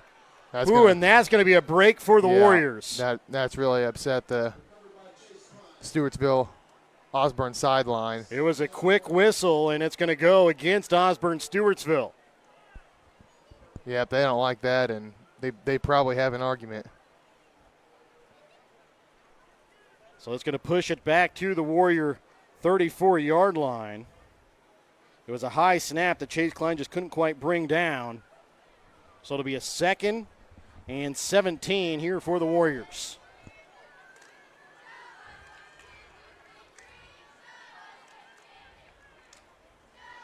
Chase Klein rolls out and momentarily looked for Zane Rippey deep, but instead checked down to Trevor Akins, and he's unable to bring in the pass as it falls incomplete.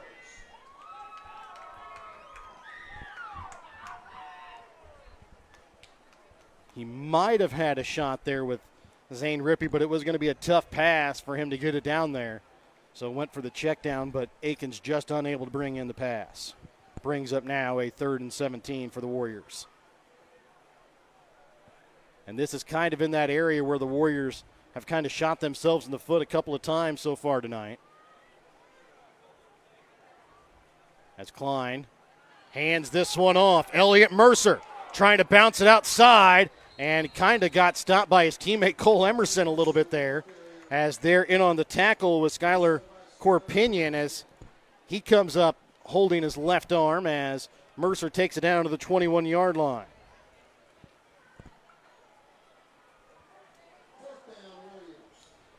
It'll be a 4th down here for the Warriors, but it'll be a 4th and 4. With 6:15 left to play in the second quarter, Warriors lead 34-6 over the Wildcards. Chase Klein hands it off to Mercer, up the middle. And he'll use his momentum and get down to the 11-yard line. They say the ball falls out, though. Osborn Stewartsville says they have it.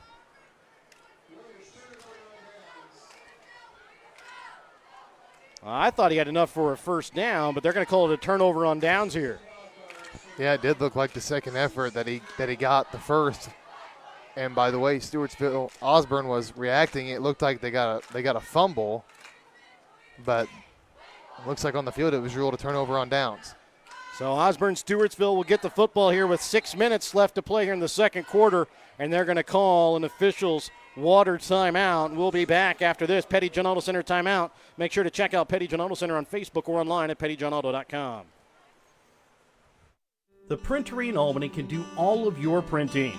They do business cards, envelopes, brochures, books, calendars, posters, magnetic signs, banners, and everything in between. Come visit Perry and Susan at the Printery in Albany, where they have your printing covered. Call the Printery today at 660-726-5234. That's 660-726-5234 for fair and honest pricing, because to us, you're family.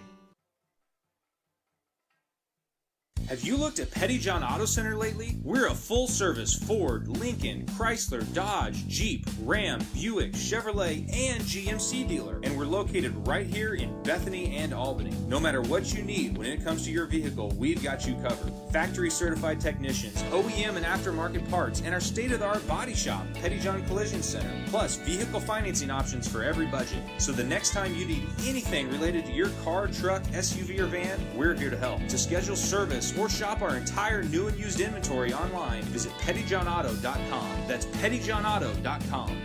Saunders' pass is going to be caught here by Eli Martins. Gets out of the tackle from Cole Emerson and then going to be taken down by Kyle Emerson as he makes it across midfield and will be down at about the 38-yard line here of Albany coming out of that Petty John Auto Center timeout. Well, it's the first big play the Wildcards have had for a while, and it was a short pass, but Martins there able to make Emerson miss and turn what would have been a pretty solid gain already into a much bigger gain, and they get the ball across midfield. So 5:40 left to play here in the second quarter. Warriors lead 34-6. And Saunders looking for the quick screen. Can't get rid of it as the play was broken up, and then tried to throw it deep and almost intercepted by the Warriors, but thrown just far enough out of bounds towards the Warrior bench. Yeah, it looked like where Saunders wanted to go was covered, and so tried to scramble out to the right and look for something deeper down the field, but nothing really open, and I think that was kind of a pass that he kind of just threw away. Yeah, they were trying to go to Eli Danner on a screen pass, but the Warrior defense was in the backfield, and he couldn't make the pass cleanly. 2 receivers left, 2 receivers to the right. Saunders drops back to pass. Here comes pressure. Looking deep down the field, incomplete, looking for Corpinion, and it's kind of cut the middle of the 2 receivers. Corpinion along with Grant Burris as it falls incomplete.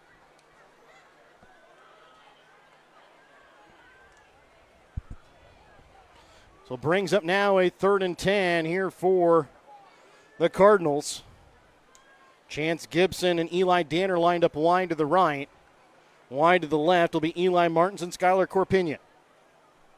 Saunders will take the snap from his center, Caden Stebbins. Here comes pressure from the Warriors.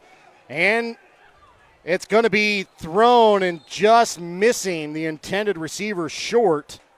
That time is Eli Danner, and in the backfield late to get up there a little bit was Quentin Herkman, but he'll get up okay. And he'll have to come off the field here for a moment.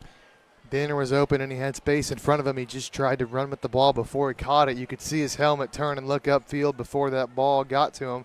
It was already a low throw anyway, and that's why he wasn't able to haul that one in. So a 4th and 10 here for Osborn Stewartsville from the Albany 38-yard line. Saunders looking deep, and it's going to be caught, brought in by Chance Gibson for a touchdown. 38 yards through the air. Ian Saunders gets it to Chance Gibson for a touchdown. Well, much needed big play there for the Wild Cards. They don't score and the Warriors go down and score again. This game really starts to get out of hand here. They still do trail by 22, but you can put some points pretty quick up in 8-man football, so they're not out of it yet. A lot of games still left. The Warriors have got to keep their foot on the gas pedal. This game is not over. Remember, you can score a touchdown, too, when you list your home United Country Nelson real estate agent, Tammy Wynn Siddons. 2-point conversion upcoming here for Saunders. In motion is Danner. Saunders keeps it himself. Be wrapped up, and the first man there, Andrew Wiles, makes sure the 2-point conversion is no good. It's a 22-point lead for the Warriors. 34-12, 5:11 left to go here in the second quarter. We're back with more in a moment here on Albany TV. Winner's Circle Trophies and Awards North in Albany is your hometown trophy and award shop. Winner's Circle North makes all kinds of trophies for sports, car shows, livestock shows, baby shows, and more. Winner's Circle North also does plaques of all sizes and kinds. Want something unique? Winner's Circle North has you covered with sublimation gifts and acrylic awards. To order your trophies, awards, or one-of-a-kind items, call Winner's Circle Trophies and Awards North at 816-632-5599 or find them on Facebook at Winner's Circle North. Another update on the game, big game going on up north tonight between the number 1 and the number 4 teams. According to the media, to start out the season, Platte Valley with a 16-14 lead over Worth County. We figured it would be a good one, and it's turning out to be just that up in Grant City tonight. Yeah, and Platte Valley, even if they lose that game, if they go toe-to-toe with Worth County for a whole game, that's going to be pretty impressive. And again, both them in that District 7 with Albany. Kyle Emerson will have to drift back to about his own 3-yard line. Jukes one man. He's got some room. He's going to have a couple more man to break. Gets across midfield, and he's going to try and cut back. He's going to bring this one to the house. Touchdown. 77 yards for a kickoff return. Kyle Emerson, have a night here on opening night. Yeah, he's having a great night. He's had a couple of bad plays, but most of it's all been good. He just gave up that touchdown, but how does he respond? He takes the very next kickoff back for a touchdown, and if he can keep that up all season long, he's going to be one of the better players on this Warrior team.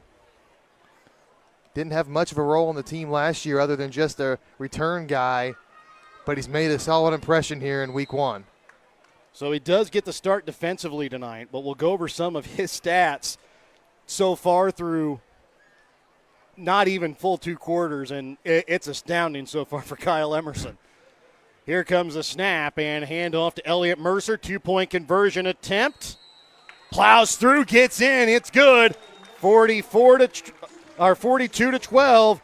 The Warriors with the lead, and we'll be back in just a moment with 4:57 left to play here in this second quarter.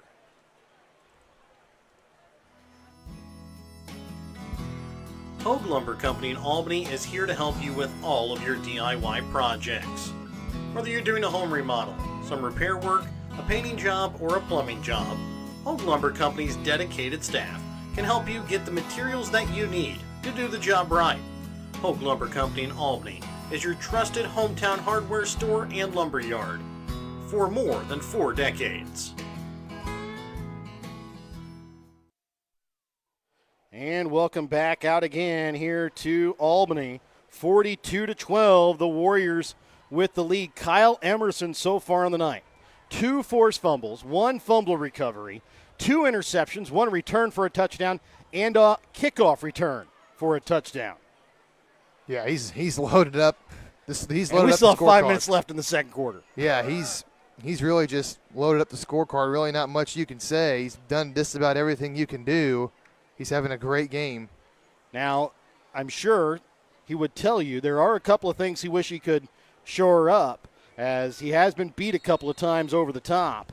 But other than that, he's had an amazing night tonight for the Warriors.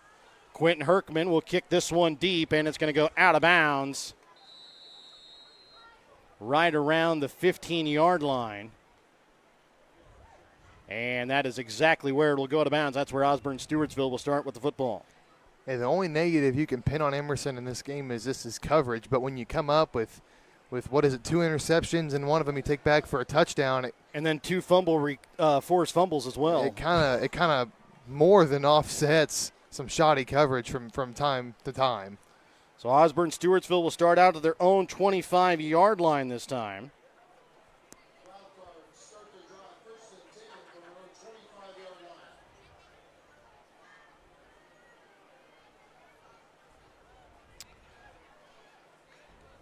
So just underneath 5 minutes left to play here in the second quarter.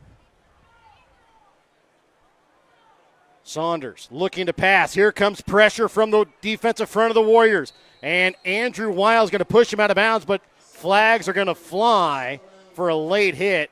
Bryce Martin originally brought the pressure. So it was going to be your first Albany Hy-Vee sack of the night. But they're going to end up getting a penalty flag for a late hit. Yeah, I thought that might be from up here. It's been a couple of times for the Warriors where if the guy's already out of bounds, you don't have to take him to the ground. Yeah. And that's kind of what happened there. Wiles shoved him out of bounds, and then once he's out of bounds, he keeps going and forces him down to the ground, and that's going to be a penalty.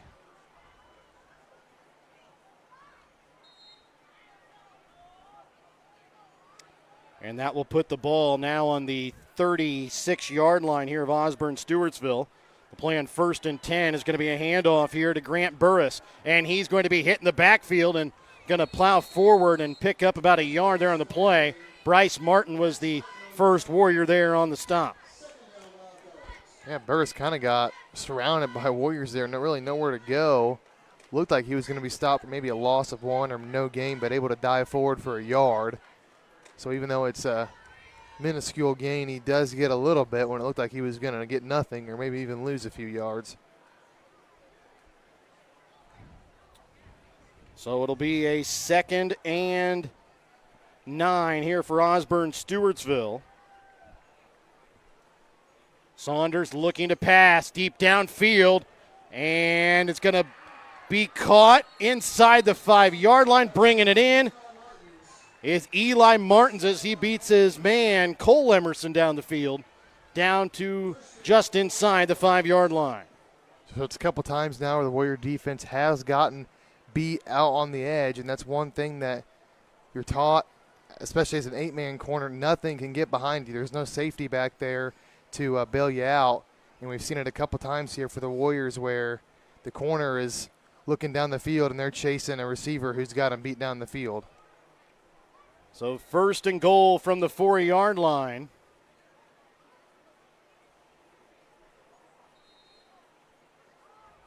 With 3:50 left to play here in the second quarter, 42-12, Warriors lead. In at the running back position, or in at the quarterback position, it's Eli Whitmer. He'll take it on a quarterback keeper, and looks like he's going to be just short of the goal line. Yeah, I think down in that by the goal line, Osborn Stewartsville brings in their big bruising senior, 5'10", 250 pounds, and basically tell the Warriors, try and stop it.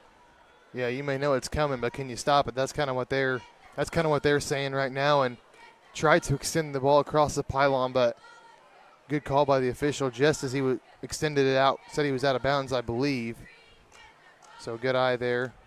So 2nd and goal from the 2-yard line, and this time Saunders loses it, and he's going to be hit in the backfield, and finally falls down about the 20 as he was hit about the 12-yard line.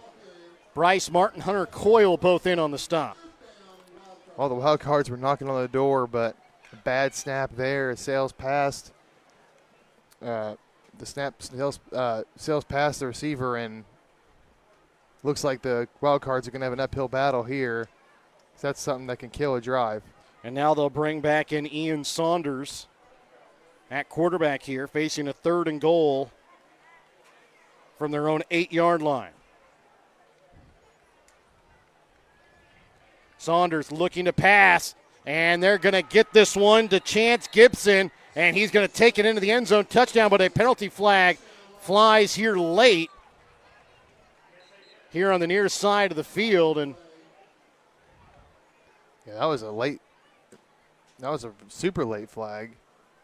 So the only person I really saw in the area where that penalty flag came out was Cole Emerson walking away from the official. So I don't know exactly what it's going to be, but it was right at about the 3-yard line is where they had the penalty flag thrown down at. It looks like it's going against Osborn Stewartsville.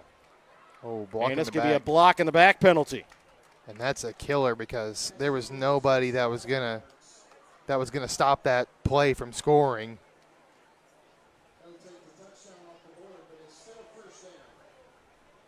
So yeah, that's a real backbreaker there for the Wild Cards.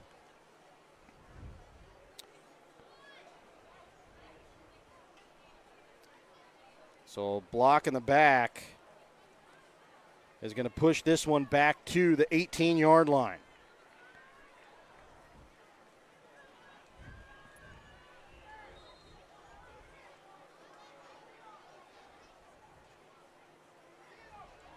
So it's a 3rd and goal from the 18. And again, they're going to get this one off. And Skylar Corpinion that will take this one down to about the 70-yard line as Zane Rippey there and on the stop. Well, a nice screen drawn up there from the Wild Cards makes this 4th down way more manageable than what it would be otherwise, but it's still going to be about 7 yards out, 7 or 8 yards.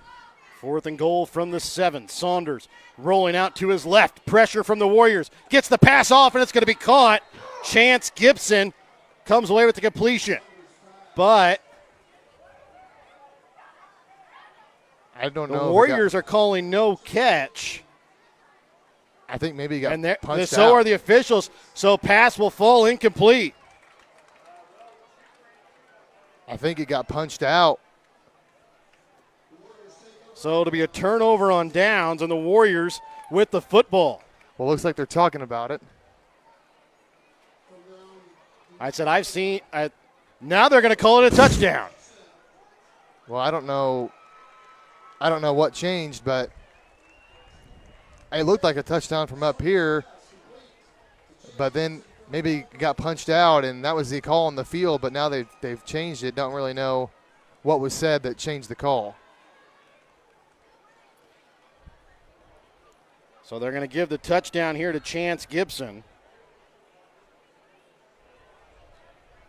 And it'll make it a 42-18 lead here for the Warriors with 2:13 still left to play here in the half as Osborn Stewartsville will go for the 2-point conversion.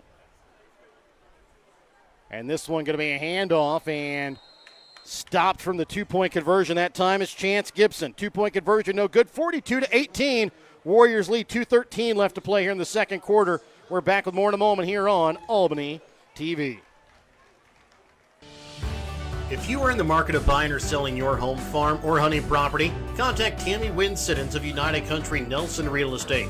Tammy and the entire team of agents at United Country Nelson Real Estate in Gentry, Harrison, Mercer, Worth, and Davies counties can help you find the right property for your needs. Call Tammy Wynn Siddons today to buy or sell your property at 660-726-8104. Check out all of United Country Nelson Real Estate's current listings at nelsonsoldit.com. And welcome back out again here to Albany, where the Warriors hold a 42-18 lead. At halftime, Stanberry with a 28-0 lead over Mound City. And right now, North Andrew trails Nottoway Valley at the half 16-0. That's an upset looking to happen. East Atchison leads over King City at halftime, 34-6. And again, at last check, it was a 16-14 lead in favor of Platte Valley over Worth County. This one a little pooch kick, and it's going to be caught and recovered that time by Cameron Martin as he'll recover at about his own 33-yard line. And honestly, that was a good play by Martin. That ball looked like it was going to bounce over him, and if it does, things get a little interesting because the Wild Cards were coming in hot there, and he was able to kind of catch it over his shoulder and a smart just to go straight down. That's what they teach on onside kicks, just go down with the ball. No need to try and take it back. And to be honest, that was a real good kick there by Skylar Corpinion as well to get that ball up in the air and give his teammates a chance to try and recover that. But the Warriors have the football on their own 33. They lead 42-18, 2:12 left here in the half. Handoff up the middle to Herkman, and he's going to be taken down. Eli Martins wraps him up around the ankles as Herkman takes it just a yard shy of midfield. Down under 2 minutes here left in this first half. The Warriors can score right as the half ends and go into halftime with a really solid lead. I believe the Wild Cards will get the first kick of the second half. Receiver out wide to the right is Cole Emerson. Handoff goes to Herkman, and he'll dive forward past the first down yard marker down to the 29-yard line. That's going to be enough for an Albany Warriors Schultz first down. We'll take it to the Osborn Stewartsville 35-yard line. Remember, you can fuel your car and body at Schultz Convenience Store off of US 136 to keep you moving, just like the Warriors are keeping this drive moving. 1:20 left here in the half. 2 timeouts remain for the Warriors as Chase Klein gets it off to Trevor Akins, and he's going to catch this one, be taken down at the 20-yard line. Eli Martins there in on the tackle. Takes it down to the 30-yard line, brings up now about a 2nd and 5.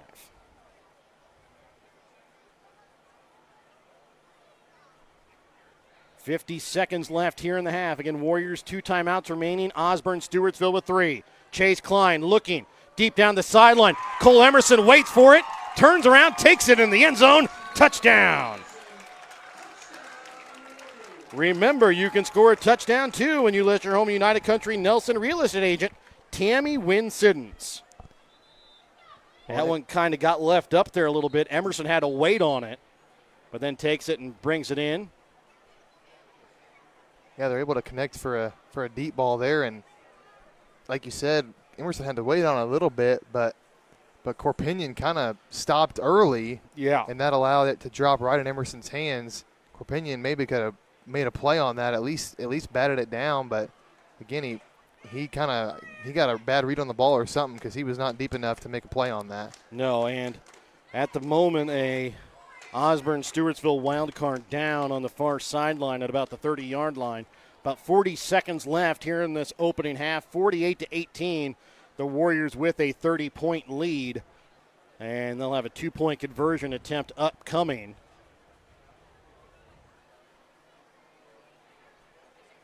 So we haven't really had or seen too many players cramping up, but Again, with this heat tonight, it's something that we thought we'd see quite a bit of. But so far, both teams and officials are making sure everybody on the field getting plenty of water tonight. Yeah, there's been plenty of water breaks, and like you said, really not as much cramping as you might expect on a hot night like this, but got to believe that's probably what we're seeing here.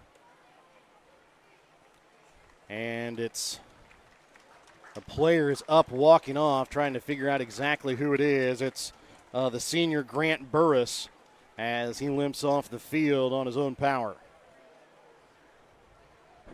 So the Warriors will be looking to tack on 2 more points. They lead by 30, 48-18 with 40 seconds left here in the second quarter. And the 2-point conversion still to come.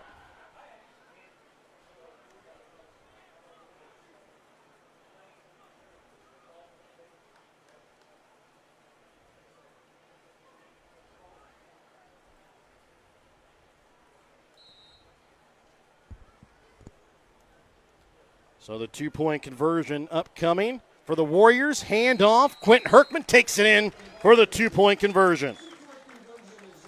So it's a 50-18 lead. Warriors lead, 40 seconds left. We're back just before the start of this halftime when we come back in a moment on Albany TV. Schultz Convenience Store on 136 in Albany has everything you need to keep you running. Schultz has coffee and gas to get you moving in the morning. Fountain Pop, sandwiches, and Champ's Chicken to fuel your lunchtime hunger. They also carry candy and ice cream to keep you awake during the afternoon. At night, Schultz adult beverages and scratchers to help you unwind.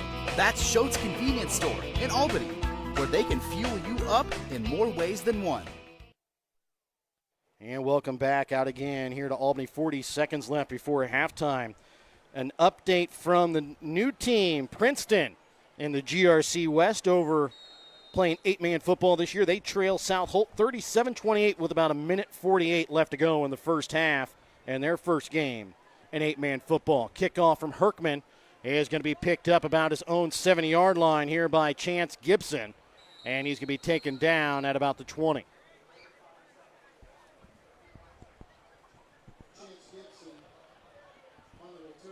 So Gibson returns that one about 12 yards as Kyle Emerson there in on the stop. And it's a 1st and 10 with 35 seconds left. Again, Osborn Stewartsville does have all 3 of their timeouts remaining. We will see whether or not they try to go for a touchdown or whether they go into halftime trailing by 32. Saunders will take the snap. And almost intercepted again there by Kyle Emerson as the pass intended by to Skylar Corpinion. Yeah, that pass was floated up, and Emerson was almost able to come away with that one. If he would have, I don't think we would have had any question who tonight's Winter Circle Trophy and Awards North player of the game would be. No, we already. He's already running away with it. I mean, and Elliot Mercer having a big night so far, so is Quentin Herkman. But right now, it's Kyle Emerson's to lose. Yeah, exactly. Somebody's going to have a big second half to get closer to him. Saunders is going to be sacked. It's Andrew Wiles. Remember, that's an Albany High V-Sack. Fill your grocery sack with all your tailgating favorites at your tailgate headquarters, your local Albany High V.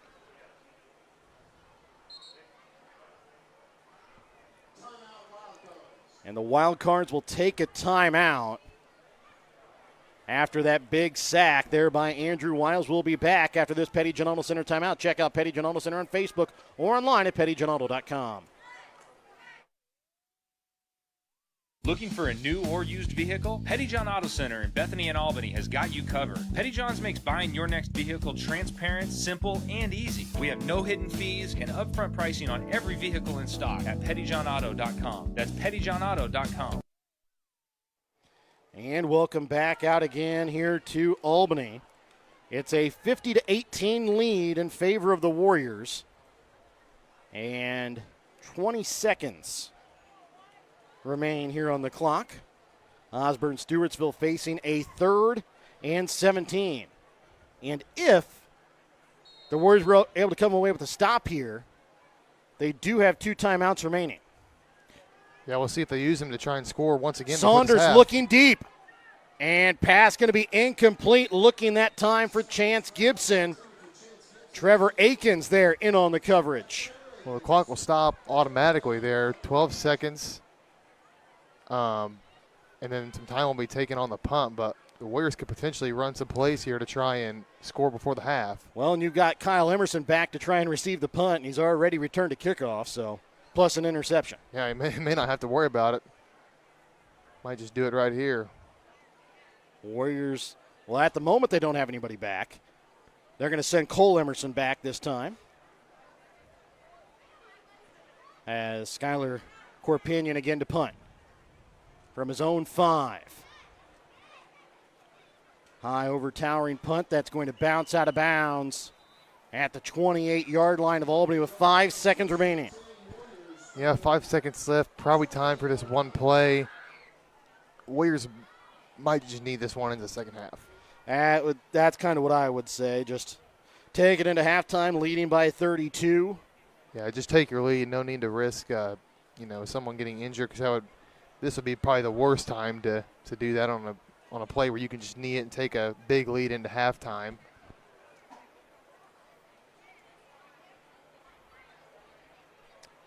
So the Warrior offense will come out. They're going to put Zane Rippey, Kyle Emerson wide right, Cole Emerson wide to the left in the backfield. Along with his quarterback is going to be Elliott Mercer. Chase Klein will take the snap, looking to pass. Pressure comes. Klein fighting out of it, but he's going to be taken down for a sack. 2 Osborn Stewartsville Wildcards there in on the sack that time. And it was Tommy Hadley along with Eli Danner. But not before the Warriors can take a lead into halftime of 32 after trailing 6-0 with 2 minutes left in the first quarter. The Warriors now lead 50-18. We'll be back with your BTC Bank halftime tonight. Your Albany High-V halftime, where we will have a chat with the Lady Warriors softball head coach, Jeff Epperly, as they get ready to kick off their season tomorrow with the Bill Hill Memorial Tournament. Remember, tonight's halftime is brought to you by your Albany High-V. Find everything on your grocery list and a smile in the aisles at your Albany High-V. We're back with more in a moment. Your hometown Albany High-V is your tailgate headquarters for all of your fall sports. Whether you're going to tailgate at the games or just want to enjoy the same foods at home, your Albany High-V has you covered. So make a big play by getting all of your tailgating goodies before the next big play happens at your local Albany High-V. Where there's a helpless smile in every eye. Shop Hy-Vee. And welcome back to the Albany High-V halftime. We're here with the Lady Warriors softball coach and Jeffrey Epperly. And Coach, you're coming into the new season after finishing 9-17 last season, but losing just 4 seniors, but adding a big freshman class this year. What are your goals that you and your team have for this new year? Goals, we're looking to just improve every day. That's our biggest goal. We've made strides from where we were a few years ago, and every year is a new team, a new opportunity. So we don't want to dwell too much on the past, but trying to get better every single day. A simple goal, daily we want to get better, and but yes, we want to win one game, and we keep it at that, one game at a time, and we just want to repeat that. You had your jamboree last week at DCAB. What what positives did you take away from that, and what things did you find that maybe still needs a little bit more work? Yeah, we definitely need to work on some situational things. Bunt coverages, first and third, just a few things that won't take too long to install, but some people might be playing in a position they're not used to, and those little things on my part were overlooked, and we learn from it and we move on. But bottom line, we're athletes out there, and everyone's expected to play softball. regardless if you're used to that position or not. But as a whole, I feel like we put some pressure on them when we got on the bases, and that was nice to see. We had some situational hitting. We were able to get some runs in there, but most importantly, we got everybody out in the field or in at bat. We got to see everybody perform and go show off what they've been working on, and that's what we wanted to see the most. It's been hot this week, and it's affected sports practices around the state. How has your team been able to get its work in this week, and do you think that missing some of that practice this week has affected your team for the start of the season? We've been able to get in an hour every day, whether that's early in the morning or later in the evening. I say it's helped our communication a little bit. We got to communicate how we're feeling as an athlete, as a human out there and battling the elements. Our intensity has been modified a little bit on some of those hot days, and that's a little bit frustrating to not maybe get to go as intense. We want to keep the kids safe, and the main thing is we're still getting reps out there. And then I know it's not supposed to be as hot tomorrow, but tomorrow you'll start the season off with the Bill Hill Memorial Tournament. Is there going to be anything different about how you'll coach/play the games tomorrow, or even in between games with your team? Nothing different. We're going to have to stay hydrated for sure. 3 games in a day to start the year is always a challenge, but it does give us the opportunity to see our players in a role of endurance, so to speak. It gives us an opportunity, whether it's performance-based or physical ability to play 3 games in a day. We can get more kids in there, and we have a roster of 22 with some depth, and right now people are still competing for spots, and it gives us an opportunity to get more kids in there based on what we see. All right, well, thank you, Coach, for joining us tonight as a part of our Albany Hy-Vee halftime, and best of luck to your team tomorrow at the Bill Hill Memorial Tournament and throughout the season. We'll be back with the stats from the first half in just a moment here on Albany TV. In life, as in football, there's nothing like a good coach to help you achieve your goals. Someone you can turn to for guidance. Someone with a game plan to help you build up the financial strength you need for retirement, family security, and life. With a Prudential financial professional, that's what you get. Someone who can help you build a financial strategy. To get started, contact Nick Smith, a financial advisor with Prudential at 660-726-3396. Northwest Cell, your local cell phone provider, is a proud supporter of all local schools. Northwest Cell has authorized agents located in Albany, Grant City, Maryville, Mound City, Oregon, Rockport, Stanberry, and Tarkio. Stop in at any of Northwest Cell's authorized agents or visit nwmcell.com to learn about their FlexPay unlimited data plans or any of this month's hot deals. No job is too big or too small for the professionals at Raymond Smith Body Shop in Albany. With over 100 years of combined experience with auto body, they offer the reliability and prompt service by using the latest in technology to get your vehicle back on the road. Raymond Smith Body Shop is also a complete wrecker service as well as glass repair and body work. Plus, they work with all insurance companies. They are prepared to get you in and out and back on the road. See them today on Highway 136 East in Albany. Raymond Smith Body Shop. They're there to serve you. And welcome back out again here to Albany. Remember your halftime tonight here on Albany TV, brought to you by your Albany Hy-Vee. Find everything on your grocery list and a smile in the aisles at your Albany Hy-Vee. I'd like to thank all of our sponsors helping you bring you tonight's broadcast of Osborn, Stewartsville versus Albany football. BTC Bank, Petty John Auto Center with locations in Bethany and Albany. Winners Circle Trophies and Awards north of Albany. Hogue Lumber Company in Albany, the Albany Hy-Vee. United Country Nelson Real Estate and Auction Company, agent Tammy Wynn Simmons of Albany. Schultz Convenience Store in Albany. Smith Insurance and Smith Prudential in Albany. Northwest Cell, Raymond Smith Body Shop in Albany. The East Fork Lodge and the Legacy Event Center in Albany. John's Controls of Albany. Sublime Flamingo Boutique on the square in Albany, and the Briar Patch on the west side of the square in Albany. Papa's Family Restaurant in Albany. The City of Albany. Albany Booster Club, Albany, Osborn, and Stewartsville school districts, and the Printery and New Shopper located in Albany. Brett, it was a very slow first quarter. And then we got to about 2 minutes and 10 seconds left. I said after that, it was Osborn, Stewartsville that got on the board. They got a touchdown on a pass to Skylar Corpinion. He beat Kyle Emerson on that play. Kyle Emerson has since made up for that a couple of times. But that got Osborn, Stewartsville on the board, and you're like, uh-oh, Warriors have had 3 drives already. They've taken it down the field. They stalled. And then all of a sudden, the Warrior offense woke up after a 49-yard one-play drive where Quentin Herkman took it 49 yards to the house, got the Warriors on the board, and they haven't looked back since. Yeah, like you said, they've just gone – it was like a switch flipped after those first couple of drives. They had some fumbles and penalties, and then actually a penalty that took away a touchdown on a pretty good run from Chase Klein. But after that, they just haven't looked back, and a large part of that's been on their defense forcing turnovers. I believe it's been 5 first-half turnovers for the Wild Cards, and it set up the Warriors in good field position, and then the Warriors were able to score on one of those turnovers off a pick 6 by Kyle Emerson.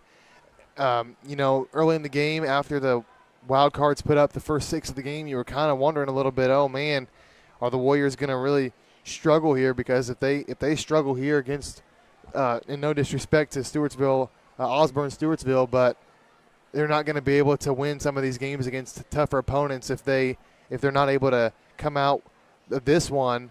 But they've looked like a completely different team since that slow start. Yes, and taking a look at just some of the stats here from the ball game. For Osborn Stewartsville rushing, leading the way rushing is Eli Danner. He has 2 carries for 11 yards. Ian Saunders, 6 carries for 2 yards. Grant Burrs, 2 carries for -4. Eli Whitmer, 3 carries for -6 yards and a touchdown. Ian Saunders, 11 for 24 passing so far on the night, 238 yards through the air, 2 touchdowns, 2 interceptions. Receiving, Skylar Corpinion, 4 receptions, 107 yards. The touchdowns actually went to Chance Gibson. Eli Martins has 4 catches for 78 yards. Chance Gibson, 3 catches, 53 yards, 2 touchdowns. So you hear that and you think, oh, wow, Osborn Stewartsville is doing a pretty good job offensively. But then you look at the defense for the Warriors, and you've got Kyle Emerson on the other side. Yeah, he's having the game of his career here in week number 1. He has 2 forced fumbles, 1 fumble recovery, 2 interceptions, 1 interception returned for a touchdown, plus also has about 4.5 sacks so far on the game. So he's having a huge night defensively. But that's kind of overshadowing some of the other players. Eli Mercer, 10 carries, 120 yards in his debut, 2 touchdowns in the first half. Quentin Herkman, 12 carries, 96 yards, 2 touchdowns. So you have 2 really good running backs that are kind of getting overshadowed by the Kyle Emerson show, who also returned a kickoff 77 yards for a touchdown. So he has an interception return of about 40 yards and a kickoff return for a touchdown of 77 yards. Yeah, you said it right there. Herkman and Mercer having some great games, but we're not really talking about it much because Emerson's just surprisingly really been the best player on this team on both sides of the ball, forcing turnovers. He's affecting the game on special teams with that kick return, and we're not even talking really that much about the 2 running backs who have really helped this Warrior offense get going. Even in the early part of the game, they were still moving the ball. It was just some false starts and some things like that were kind of stalling them out. The running backs have been consistent all game long, and now that the offense has got going, we're really seeing it. And with Kyle Emerson going off like he is, that's just an added bonus. Yeah, he also has 2 carries so far in the night for 5 yards. Receiving tonight, no catches, surprisingly, for Kyle Emerson. Passing tonight, Chase Klein going 5 for 9, 56 yards and a touchdown. Hasn't really had to do too much passing the ball tonight. Cole Emerson with 2 catches, 35 yards and a touchdown. Zane Rippey, 1 catch, 16 yards. Trevor Akins, 1 catch, 5 yards. Quentin Herkman with a catch for no yards. Returning the football, though, so far, Kyle Emerson, 3 kickoff returns, 117 yards, 1 touchdown. His brother Cole has 2 punt returns for 9 yards. And you look at the opposite side for Osborn Stewartsville, their special team so far. Chance Gibson, 4 kickoff returns for 29 yards. Skylar Corpinion, 2 returns for just 10 yards. So you look at that, and Kyle Emerson just winning the special teams battle, and also really winning the turnover battle for the Warriors. Yeah, exactly. And whenever you have a game like this on the defense, you don't want to nitpick too much. But if you were to, come away with a negative, the defensive line really hasn't done much to disrupt in terms of generating pressure. But when you can force fumbles and you can get interceptions, you can get away with it. The Warriors are going to have some stiffer competition going forward. Those opportunities may not be there as much. So going forward, if the defensive line can, generate some pressure a bit more consistently, it's only going to help the Warrior defense. And, hey, if they can force 5 turnovers every half, they're going to be fine. But that's not going to be there every single game. No. Let's take a look at some of the other scores from around 8-man football tonight. Drexel with a lead over Liberal at the half, 34-20. Just after the third quarter, Stanberry's Tucker Schieber hits a 35-yard touchdown run to extend their lead over Mound City, 34-0. That's with 9:15 left in the third quarter. Nottoway Valley at the end of the third quarter with a 16-8 lead over North Andrew. That's kind of a surprise to some people, including myself around the area. Northland Christian trailed 19-12 with 6 minutes left to play. I can't remember exactly who they're playing, but they are trailing. South Holt with a lead over Princeton. That was with about 8 seconds left in the first half, 45-28. Some other scores: Bishop LeBlond picks up the win tonight over North Shelby, 58-42. Those are some more top teams in the state, according to the media poll, and Bishop LeBlond, last year's state runner-up, comes away with the victory. Some other scores: Schuyler County leading Knox County at the half, 28-12 over at Knox County. Oryx is leading St. Paul Lutheran, 26-12. East Atchison at the half was leading over King City, 34-6. And the last update that we had from Worth County was a lead for Worth County, it was 18-14 over Platte Valley was that score. Halftime Archie leading over Lockwood, 40-0. So again, those are just some of the scores from around 8-man football tonight. Appleton City with a lead over Greenfield, 28-0 in that one. See if I can try and find another update from that game going on up in Worth County at the moment. And I am not seeing any other updates. Well, here it was. It was a 20-16 lead for Worth County over Platte Valley at the half. So again, those are the scores from around the area. Will be set for the second half kickoff when we come back in just a moment here on Albany TV. East Fork Lodge and Ranch is tucked away in the solitude of over 1,000 private acres of rolling hills, beautiful trees, and fields just north of Albany.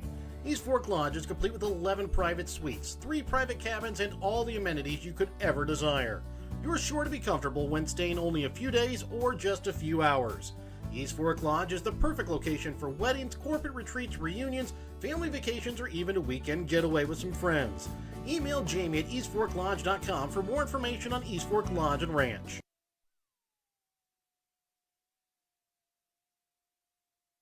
The Legacy Event Center at East Fork Lodge, just north of Albany, is a 7,500 square foot beautifully decorated event space that includes a caterer's kitchen. The Legacy provides intricate woodworking, charming antiques, and natural barnwood walls. The magnificent black and white staircase allows the special couple to make the grandest of entrances. The rustic elegance of the Legacy is the perfect backdrop to your special day. For more information on the Legacy Event Center, email Jamie at eastforklodge.com. And welcome back out to Albany. Remember, your halftime tonight here on Albany TV was brought to you by your Albany Hy-Vee. Find everything on your grocery list and a smile in the aisles at your Albany Hy-Vee. So, Brett, this game started an hour late, started at 8 o'clock. About 9 minutes, I'm going to turn into a pumpkin.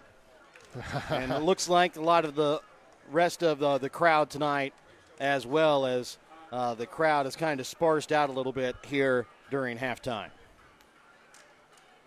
So with that late start, getting to be about 10 o'clock here, and we still have football going on here around the state of Missouri, as some teams still just even trying to get to halftime tonight. Hey, push that game an hour back, and that kind of everything's later, and hopefully we don't have to do that too many more times. So, again, Worth County leads over Platte Valley at the half, 20-16. Stanberry up big, 34-0 in their game over Mound City. North Andrew trails Nottoway Valley 16-8 at the end of the third quarter in that game. Here, Albany leads Osborn Stewartsville 50-18. Again, it's a battle around North Missouri tonight between the GRC West and the Highway 275 Conference.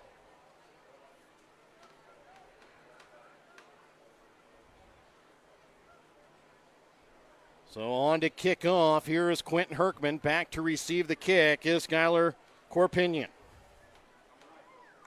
Corpinion back at about his own 70-yard line.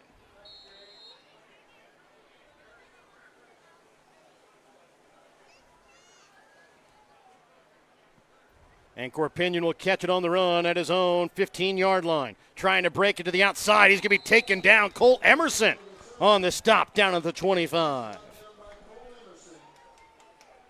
And the Osborn Stewartsville will start on their own 25-yard line. 10-yard return that time by Corpinion.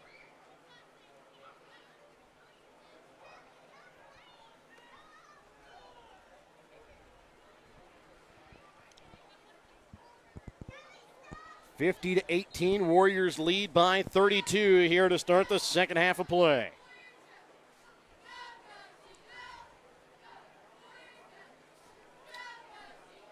Caden Stebbins ready to snap the football here to his freshman quarterback, Ian Saunders. In motion is Martins. He'll take the handoff, and he's going to get stopped. There to break it up in the backfield was Herkman. To finish it off is Seth Miller. And it's a loss of 2 yards there on the carry. And a good first defensive play there for the Warriors. It looked like maybe the Wildcards are going to try and take a shot early. Instead, they go in motion, but the Warriors able to get in the backfield early, and it's a loss of a couple here to start the second half. So it's a 2nd and 12 upcoming here for the Wildcards. Just 40 seconds here into the second half. Saunders looking to pass. Pressure up the middle. Gets it off. It's thrown behind Eli Martins, and he can't bring it in as it falls incomplete. And on coverage that time was Cole Emerson. That time there is a little bit of pressure from the Warrior defensive line, and the throw was a little bit behind the receiver. Probably still catchable, but it's hard to try and reach back behind your body and haul in a pass, and that was due in large part to the Warrior pressure. 2 receivers lined up wide to the left, 2 receivers lined up wide to the right. It's Cooper Langley. That's going to be here on the near sideline, and they're going to get a false start here against Skylar Corpinion on the outside. So that false start is going to push him back a couple of yards. And they'll take the next snap on their own 18-yard line. So it brings up now a 3rd and 17. Pressure coming from the Warriors. Saunders takes off, throws, looking for Corpinion, and it's going to be incomplete. And that pass from Saunders came right at the line of scrimmage. Yeah, I thought maybe there for a sec he was going to look to run. Then when he threw it, I thought maybe it'd be an illegal forward pass, but that low snap there kind of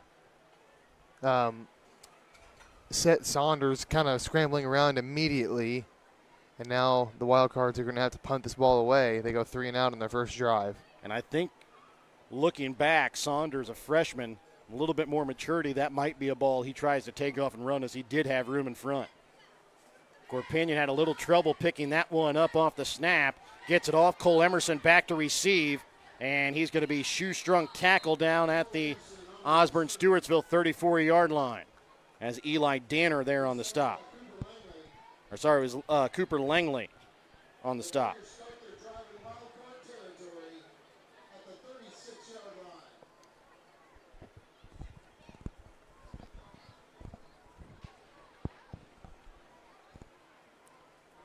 So a 1st and 10 upcoming here for the Warriors from the Osborn Stewartsville 36.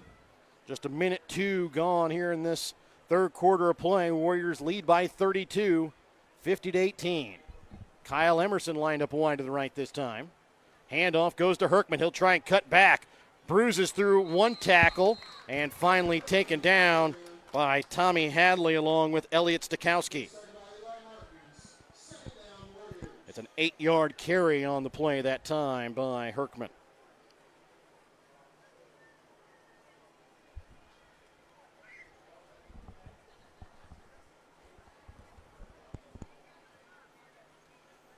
So a 2nd and long 2 upcoming.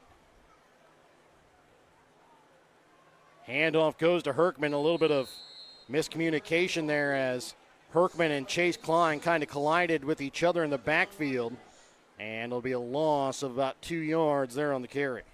That feels like the first play in a while where the Wild Cards have been able to stop the Warriors short on the run game. Ever since early in the game, it seems like the Warriors have gotten pretty big chunk plays just about every time. Well, I mean, Elliot Mercer's as an average of 12 yards per carry so far. Herkman going to be stopped again there at the line of scrimmage. They're in on the stop that time for the Wild Cards was Tommy Hadley again. Couple of basically no gains there for the Warriors in a row, and those past couple of plays have looked like how the Warriors looked early in the game. And if you're a Warrior fan, you want to see as little of those plays as possible. And now you got a 4th down. We'll see if the Wild Cards can get a much-needed stop here. 4th and 4 here for the Warriors. Kyle Emerson lined up wide to the right. Handoff goes to Herkman, trying to cut it back inside, and I think he's going to be short of the first down yard marker, but we'll see. It's going to be close. Yeah, it is going to be close. He dove right at the first down line, but it does look short from up here. I think they might measure this one just to make sure. No official announcement yet. Looks like they gave him a and first. Looks like, well, they haven't quite. And they did. That's going to be an Albany Warriors first down. Remember, that is an Albany Warriors Schultz first down. Fuel your car and body at Schultz Convenience Store off US 136 to keep you moving like the Warriors are keeping this drive moving. That one looked like one you'd have to measure, but maybe on the field it was good. So 1st and 10 here for the Warriors from the 26-yard line of Osborn Stewartsville. Gets the pass out to Trevor Akins. Tries to cut back. Tries to juke a defender, and he's going to be taken down by Eli Danner just shy of the 15-yard line down to the 16. And he'll be about a yard short here of the first down yard marker. Well, they're going to again look. And they're going to bring out the chains here.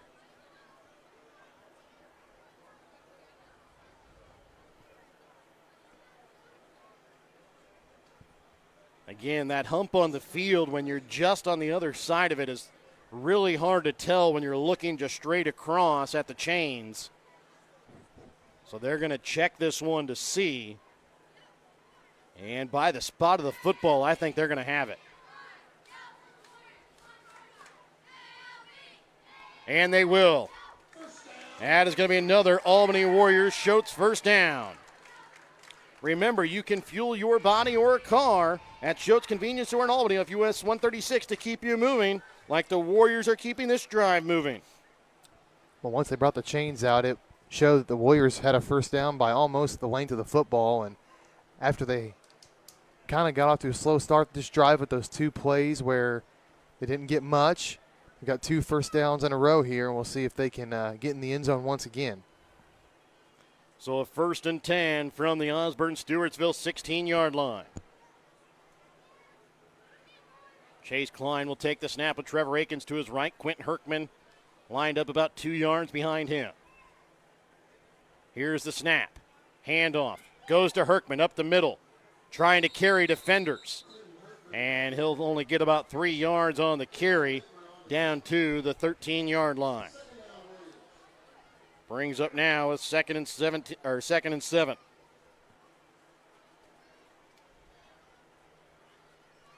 With the Warriors running backs, Quentin Herkman and Elliott Mercer, both of them have proven tough tackles so far tonight for Osborn Stewartsville, as it usually takes more than one to bring them down. Chase Klein looking to pass. Little curl route to Kyle Emerson, and he'll be taken down just shy of the 5-yard line.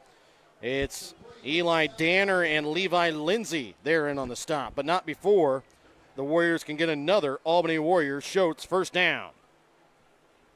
Or actually, I take that back.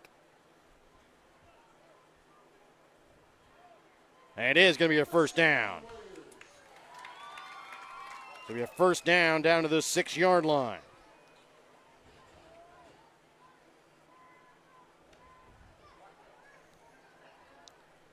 And on the 1st and 10, handoff to Herkman, takes it into the end zone. His 3rd rushing score of the night.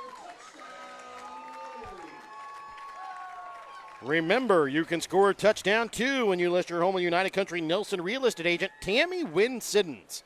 56-18, 7:16 left to play here in the 3rd quarter. Warriors with a 38-point lead, looking to go for the 2-point conversion. Checking in here on the 2-point conversion is the junior Keegan Schaefer getting his first varsity action.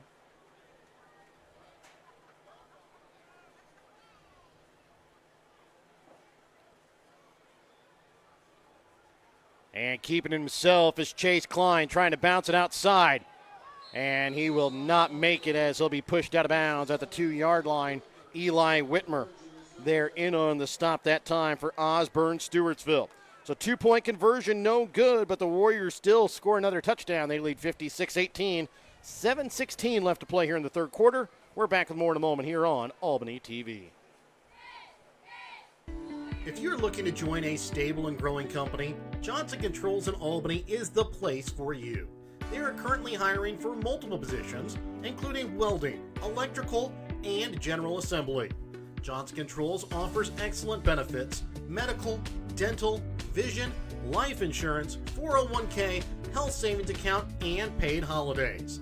Apply now at www.johnsoncontrols.com to join their winning team. 56-18, Warriors with the lead. 7:16 left to play here in the 3rd quarter. Quentin Herkman back again to kick off. Skylar Chorpinion back to receive it about his own 10-yard line.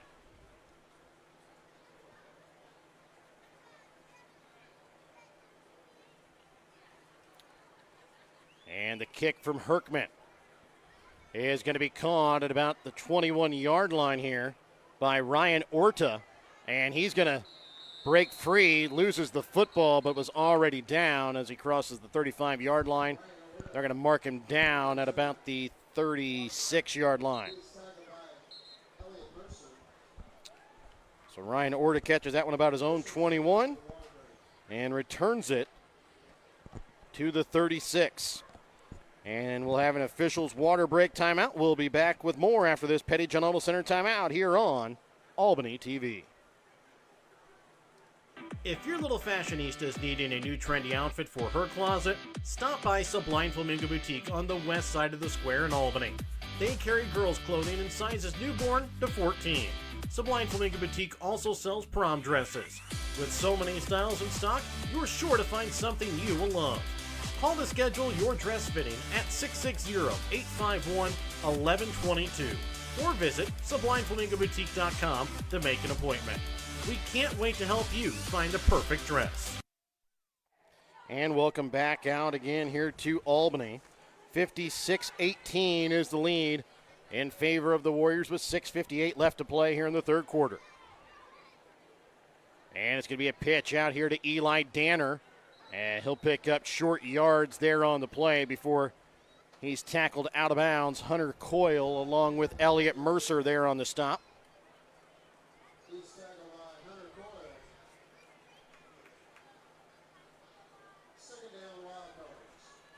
So that'll bring up now a 2nd and 8.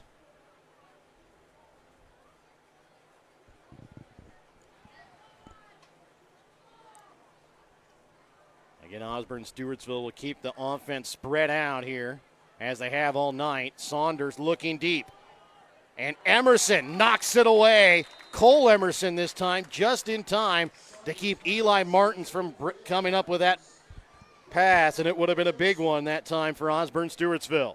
Yeah, Martins did have a little bit of separation there from Emerson, but Cole Emerson is pretty quick too, and he's able to close the gap and bat that one away. That ball did kind of bring the receiver a little bit towards the middle of the field, and that may have helped Emerson out just a little bit.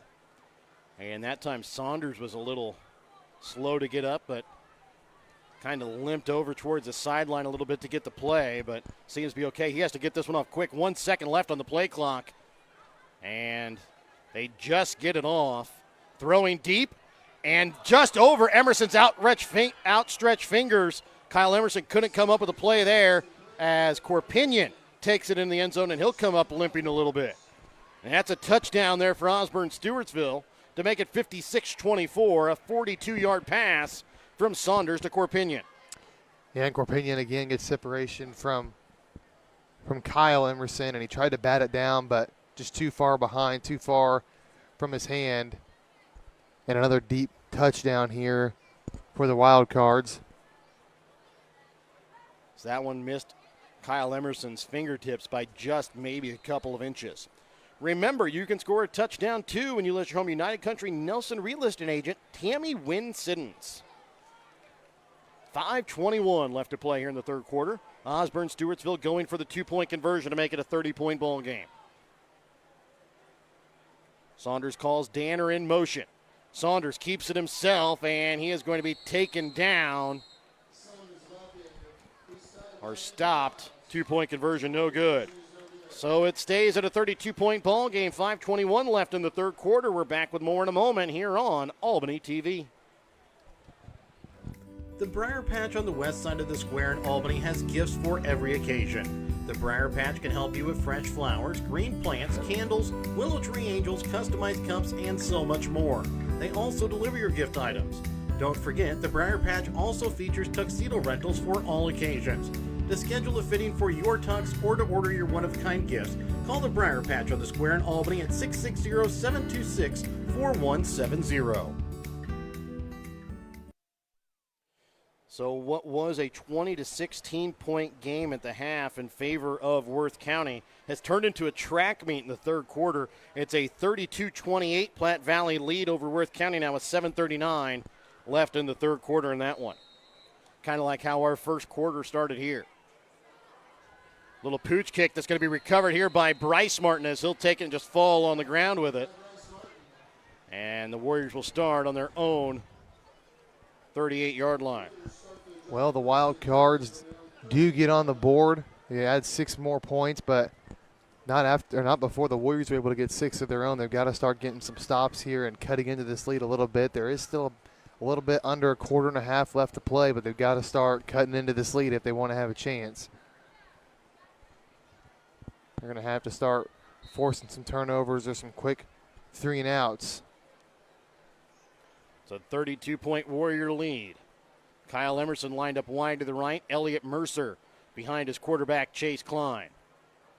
And Mercer will get the handoff.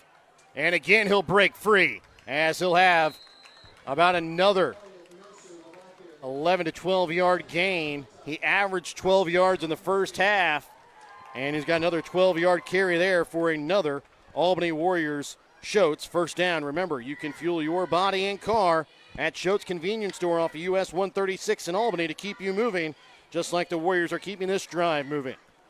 Yeah, that's an impressive yards per carry. Yeah, that's Madden-like numbers. Yeah, for Mercer. That's an average of a first down every time he touches the ball.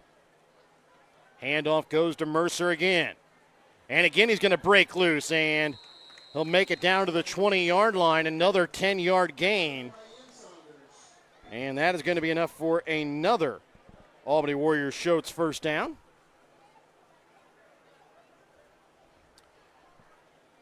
Well, are they going to bring out the chains here? Now they're going to call the first down. So remember, you can fuel your car and body at Schultz Convenience Store in Albany off US 136.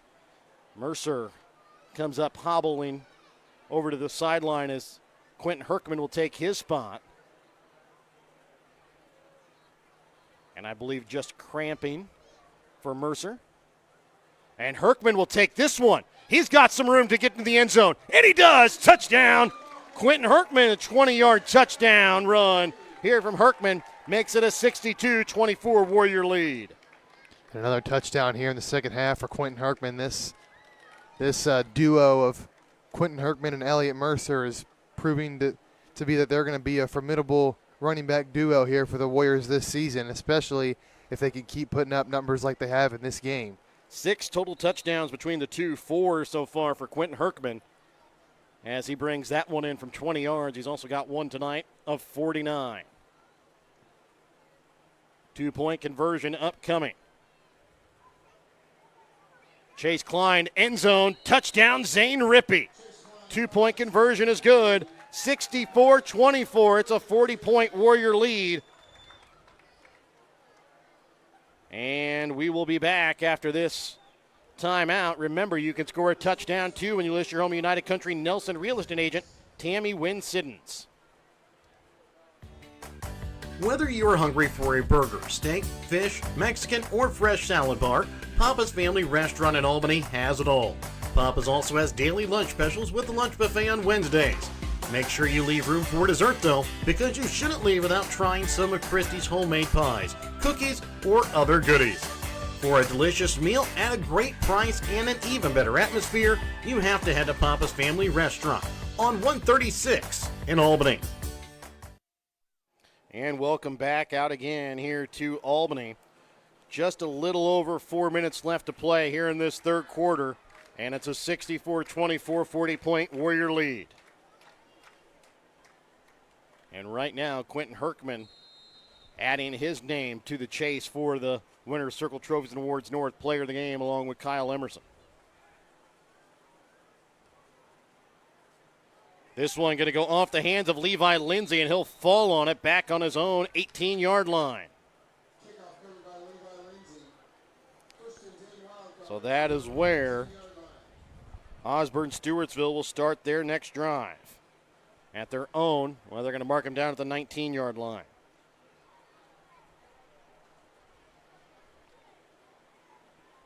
Down 40 points, Osborn Stewartsville going to have to put up points and points quickly and then come up with some stops, which they have really been unable to do since early in the first quarter.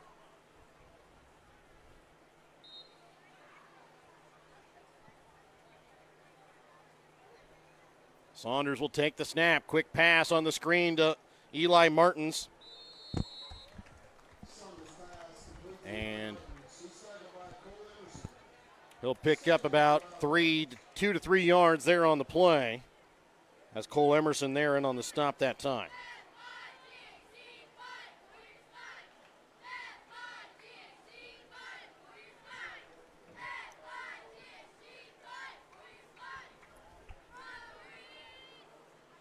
Corpinion along with Eli Martins lined up wide to the left.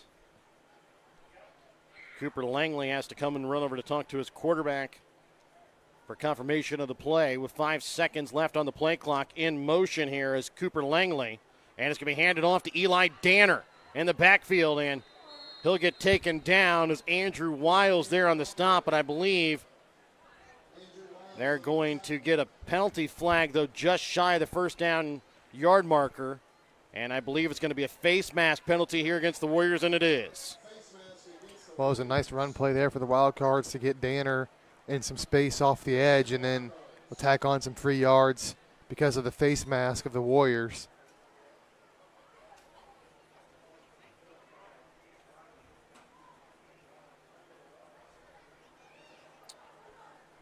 So now they'll spot this at the 36-yard line. After that first down. And looking to pass. Saunders looking across the middle for Corpinion. That's going to be knocked away, that time by Cole Emerson.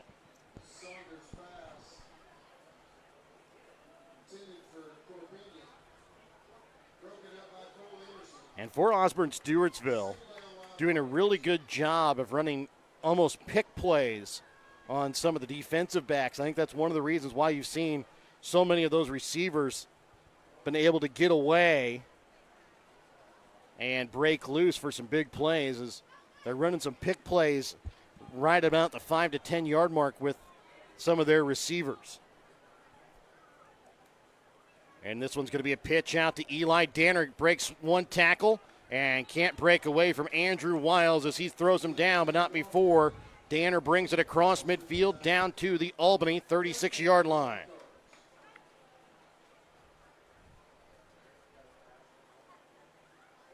Brings up now a 3rd and 2 here for Osborn Stewartsville. 35 seconds remain here in the third quarter as the clock continues to run with the 40-point lead. In motion is Danner. Saunders trying to take it up the middle. And he's going to be right at that first down yard marker, but I don't think he's got enough. Tackled there by Bryce Martin and Seth Miller. Yeah, it looks like they are going to be short. Not much of a gain there. And a good play by the defensive line for the Warriors after allowing some pretty solid runs to get a big stop there on 3rd down. Now can they do it on 4th? So it'll be about a yard shy on 4th and 1. That'll be the end of the third quarter of play. 64-24 Warriors with a 40-point lead as we go into the fourth quarter. We'll be back with more in a moment here on Albany TV. In our friendly small town of Albany, Missouri, we have community-minded businesses, great places to eat and shop, a historic Carnegie Public Library, community center, pool, 9-hole golf course, multiple places to worship, and a strong school system. Albany is the seat of Gentry County, located off Highway 136 in the heart of northwest Missouri. Albany is a fun place to visit, but an even better place to live, where we have small town roots with a big town feel. Welcome back out again here to Albany. St. Joseph Christian, who last year picked up their first win in about 5 years, is leading with 1:40 left in the third quarter over DeKalb, 42-6. So St. Joseph Christian looking like they're going to get a quick win this season. South Holt leads over Princeton 45, 36-4-19 left in the third quarter. And Platte Valley up 10 now over Worth County, 38-28 with 30 seconds left to play in the third quarter. And that game going on up north in Grant City. Here to start the fourth quarter, Osborn Stewartsville trails Albany 24-64, and they have a 4th and 1 upcoming here from the 35-yard line. And the handoff, or the quick pass to Eli Martins is going to be they're thrown short. back. Or sorry, it was Eli Danner on the catch. And they're going to push him all the way back to the 36-yard line there. So it's going to be a loss of ending up a yard. But that will be a turnover on downs. And the Warriors will get the ball back.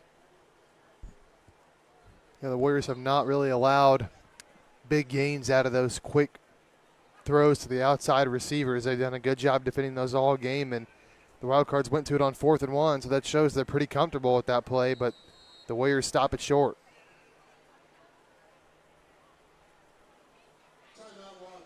A timeout going to be called here by Osborn Stewartsville. And we're going to take a timeout as well. Remember, this timeout brought to you by Petty John Auto Center. Check out Petty John Auto Center on Facebook or online at pettyjohnauto.com. Back with more in a moment.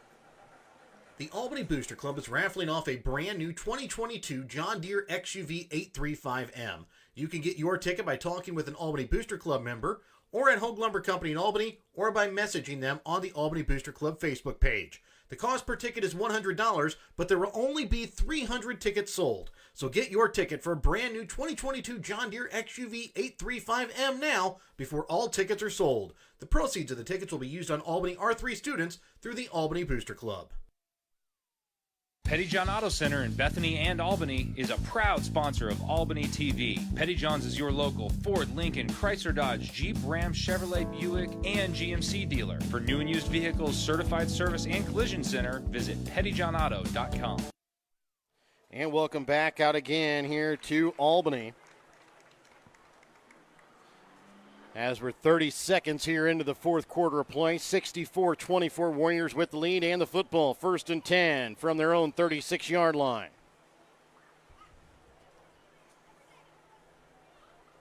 Handoff goes to Trevor Akins up the middle.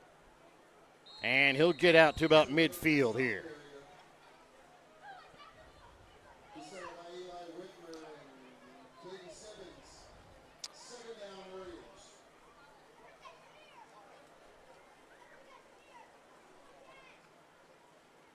So it brings up now a 2nd and 6.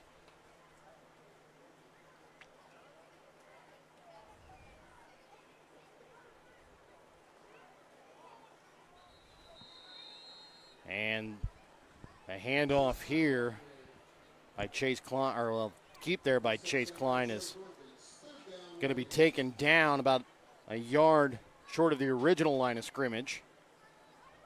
Yeah, not sure who that handoff was going to go to. Yeah. Cameron Martin came in the game and looked like he was about to take it, or at least, fake like he was about to take it.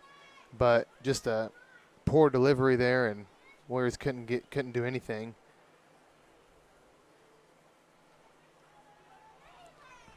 And this time the handoff going to go up the middle and down at the 35-yard line. It was an awkward way to fall for the Warrior ball carrier. I can't tell exactly who was in on the carry. I think it was Quentin Herkman, I believe. I think it's Herkman.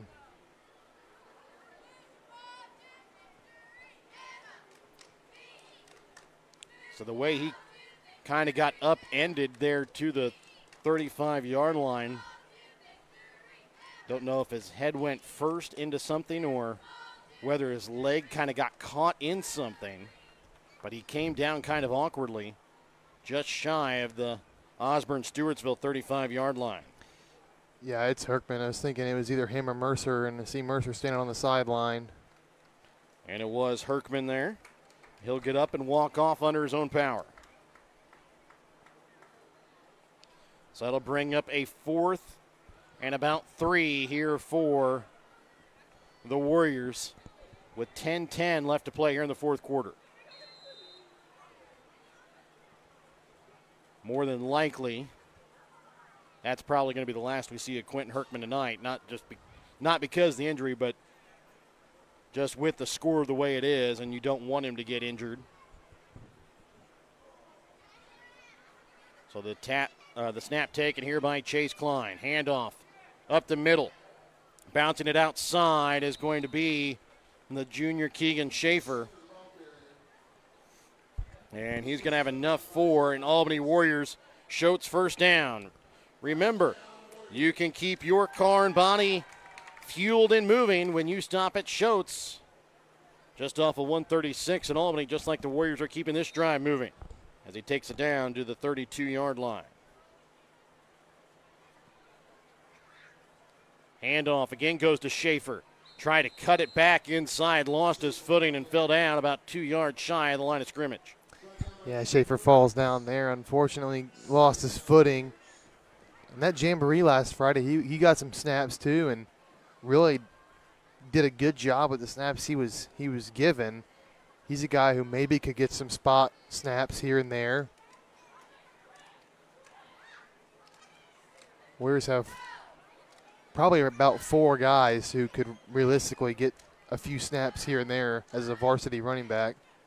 Schaefer and Cameron Martin both in the backfield. Again, almost a little bit of a misplay there as as Chase Klein looked to try and hand it off, but Keegan Schaefer was already out in front blocking. So Chase Klein takes it inside the 30-yard line down to the 27. And that will bring up now a 3rd and 5 here for the Warriors. Cameron Martin to the left of his quarterback, Chase Klein. Handoff up the middle to Schaefer. Gets tripped up just shy of the 20-yard line, down to the 22. As Stebbins in on the tackle that time for Osborn Stewartsville. And that will be another Albany Warriors Schultz first down. Remember, fuel your car and body by stopping at Schultz Convenience Store in Albany off US 136 to keep you moving like the Warriors are keeping this drive moving. 7:50 left to play in the fourth quarter. Also, the Warriors keep the clock moving. Hand off to Cameron Martin up the middle.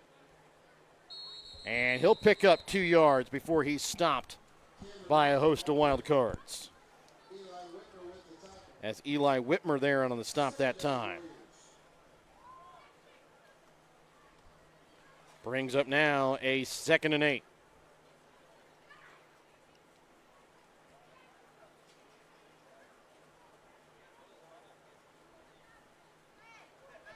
Klein with the snap here with 7:13. Handoff to Schaefer.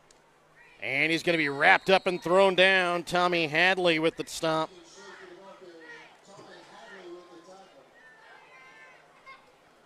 And they'll lose about 4 yards there on the carry that time from Keegan Schaefer. Yeah, Warriors have brought in their mostly junior varsity backs, and what you'd expect, the Wild Cards able to kind of stifle their run game a little bit more since that happened. The Warriors still continue to keep in, though, their starting offensive line and starting receiver Cole Emerson, along with starting quarterback Chase Klein. Pass caught by Zane Rippey, and he'll get through, and he'll take it into the end zone for a Warrior touchdown. 70-24, Warriors lead. 6:29 left to play here in the fourth quarter. Well, the Warriors go play action there and opens up Zane Rippey for a short pass over the middle of the field and able to make a guy miss, and another touchdown here for the Warriors. Remember, you can score a touchdown, too, when you list your home United Country Nelson real estate agent, Tammy Wynn Siddons. 2-point conversion upcoming here from the Warriors. Handoff to Schaefer. Is going to be just short. 2-point conversion, no good. But it's a 70-24 lead in favor of the Warriors. We're back after this in 1 moment. Our 30-second timeout here on Albany TV. Trying to sell your old car? Looking for some much-needed help on the farm? Wanting to grow your customer base? The New Shopper in Albany prints 9,000 copies each week that are delivered to every Gentry and Worth County deliverable addresses and the surrounding area free of charge. Give Perry and Susan a call at 660-726-5234 at the New Shopper in Albany to have your ad sent directly to your customers. And welcome back out again here to Albany. 70-24, Warriors with the lead. 6:29 left to play here in the fourth quarter. Quentin Herkman again on to kick off. Back to receive the kick is Chance Gibson back at his own 5-yard line.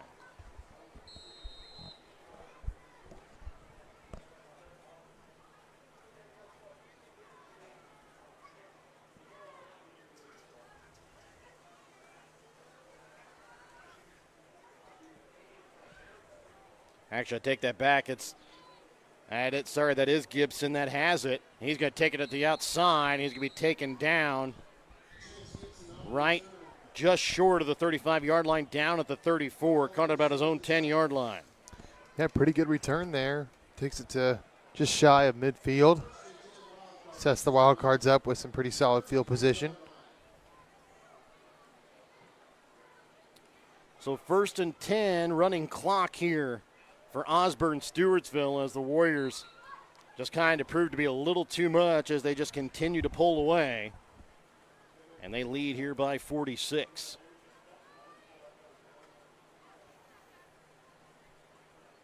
And the pass from Saunders rolls out. Looking deep for Corpinion. Intercepted again by Kyle Emerson. And he's going to come here along the near side.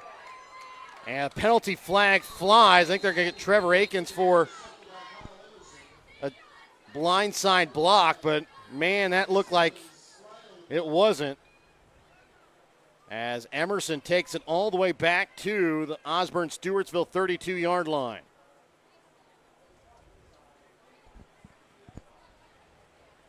That is the third interception tonight here by Kyle Emerson.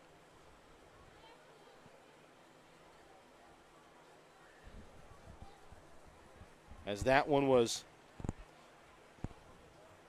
just not quite thrown far enough. It just kind of stayed up there a little too long. The officials will talk about this.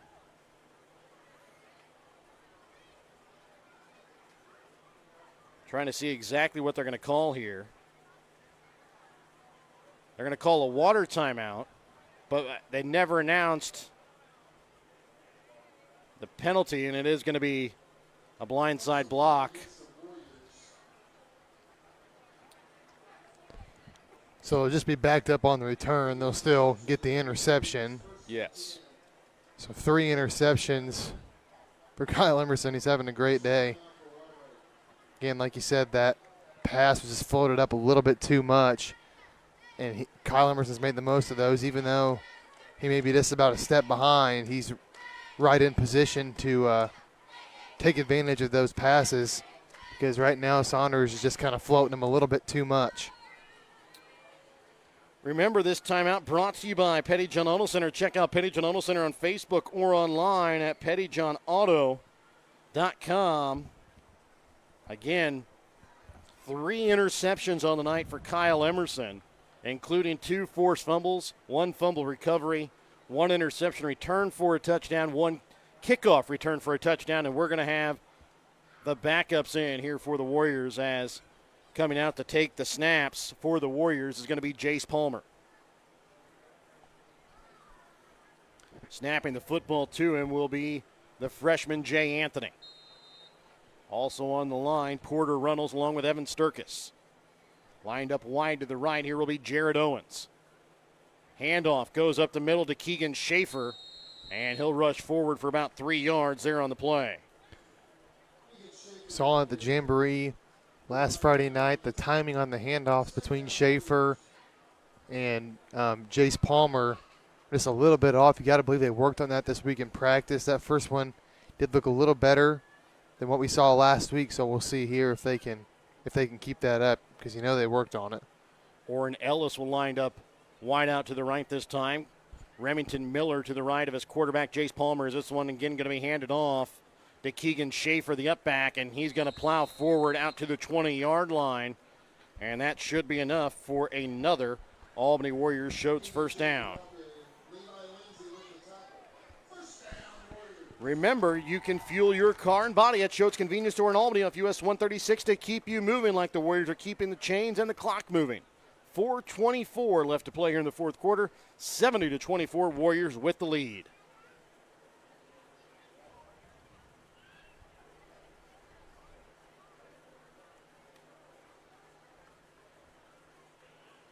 And the snap handoff is going to go that time to Cameron Martin.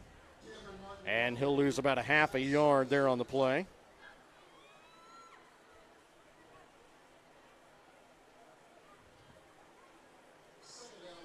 Brings up a 2nd and 11.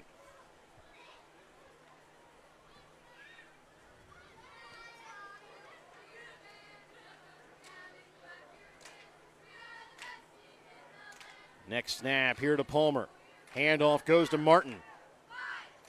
Pushes it outside, trying to fight for yardage, and gets down to the 24-yard line. They're going to mark him down to the 25 for a gain of about 5 yards there on the play. As Ryan Orta there on the tackle that time for the Wildcards.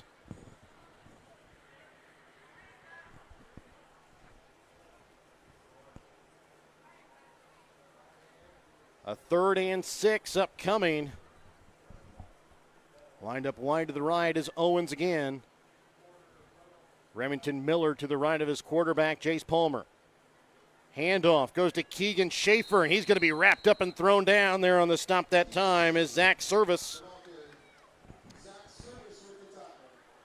Yeah, not a whole lot of room there for Schaefer. As soon as he got the ball, defender, Service all around him, and not much he could do.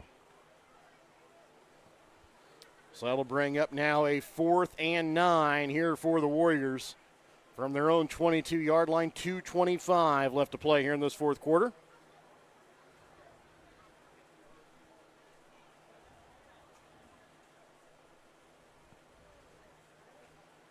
Schaefer will get the handoff.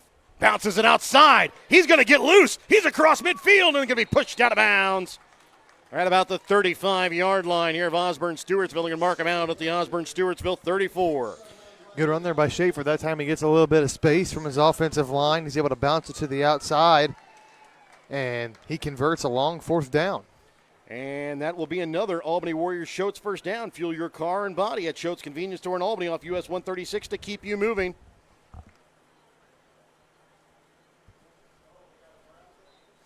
.135 left on the clock as this next snap comes to Jace Palmer. Handoff up the middle. Cameron Martin will get stopped. A couple of wild cards there in on the stop, including Levi Lindsay and Ryan Orta. Yeah, that time not much space for the running back Martin to run through this. These are the young guys, so you kind of expect some plays to look good and some plays not to look that great. They had a pretty good play 2 plays ago. They opened up a nice hole for Schaefer, but not to be there for Martin on that play. So they'll bring up a 2nd and 9 here with just underneath a minute left to play. And this time, Palmer going to keep it on the outside. And he'll be taken down shy of the 20-yard line, down at the 21.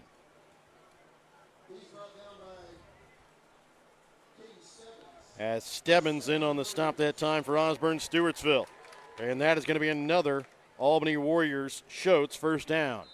Keep your car and body moving by stopping at Schultz Convenience Store in Albany off US 136. This will probably be the final play here of the game, and it looks like the Warriors are going to kneel this one out with 13 seconds left, and they will. The Warriors come away victorious. They move to 1-0 with a 70-24 victory over Osborn Stewartsville. We'll be back with the BTC Bank postgame and the stats from tonight's game, along with tonight's Winner's Circle Trophies and Awards North Player of the Game. We'll be back with more in a moment here on Albany TV. Show your school spirit with a BTC Bank school mascot debit card. Choose the card that fits your favorite local school, and you can earn that school extra cash. Available for new accounts or replacement cards for an existing account. Visit one of BTC Bank locations and get your school mascot debit card today, where they can instantly issue your new card. BTC Bank, community-minded just like you. Member FDIC. Community-minded just like you. BTC Bank.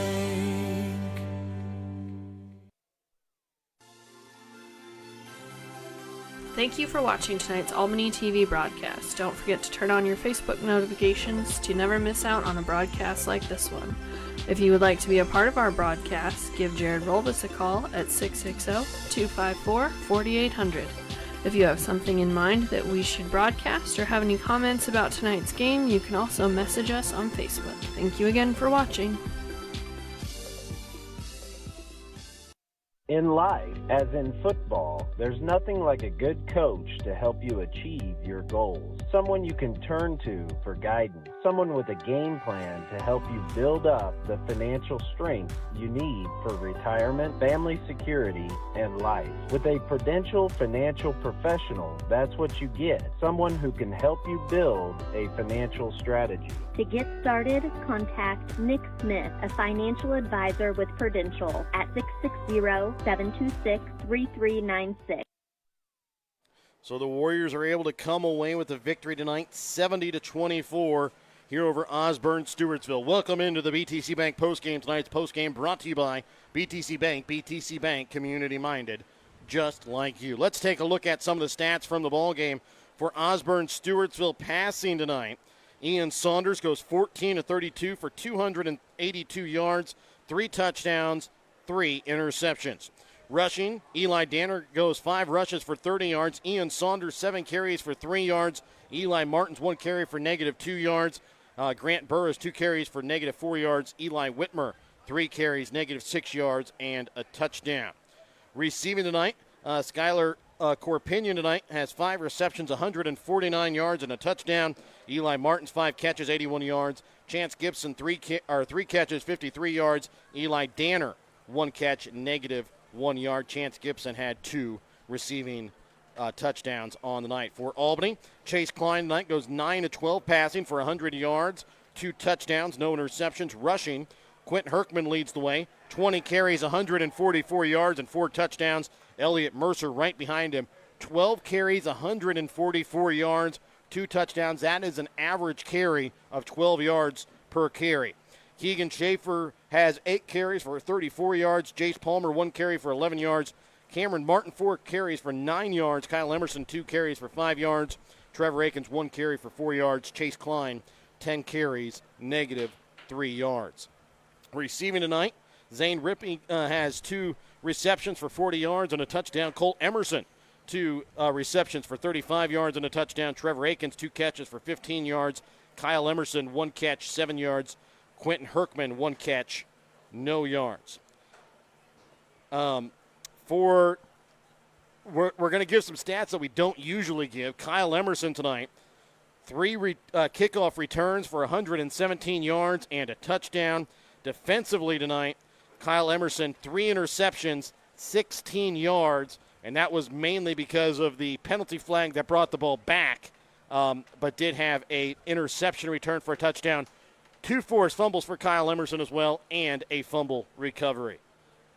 And Brett, the Warriors started slow, came on hot, ended up picking up a 70-24 victory, and Kyle Emerson had a lot to say on the defensive and special teams side of the ball.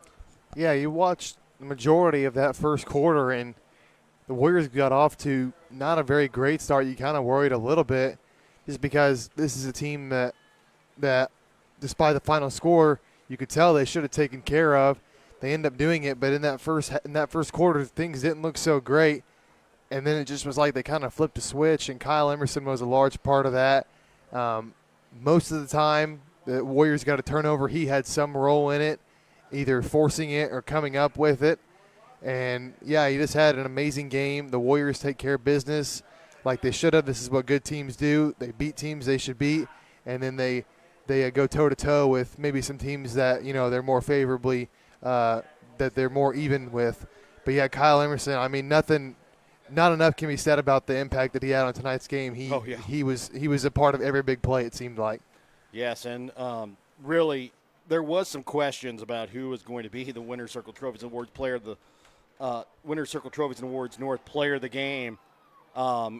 Towards the end of that third quarter, beginning of the fourth quarter, I mean, Quentin Herkman really put his stamp on it.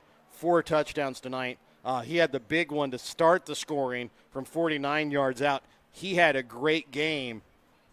The sad part is he had a great game when Kyle Emerson had an unbelievable game tonight, and that's going to be the reason he is tonight our Winter Circle Trophies and Awards North Player of the Game.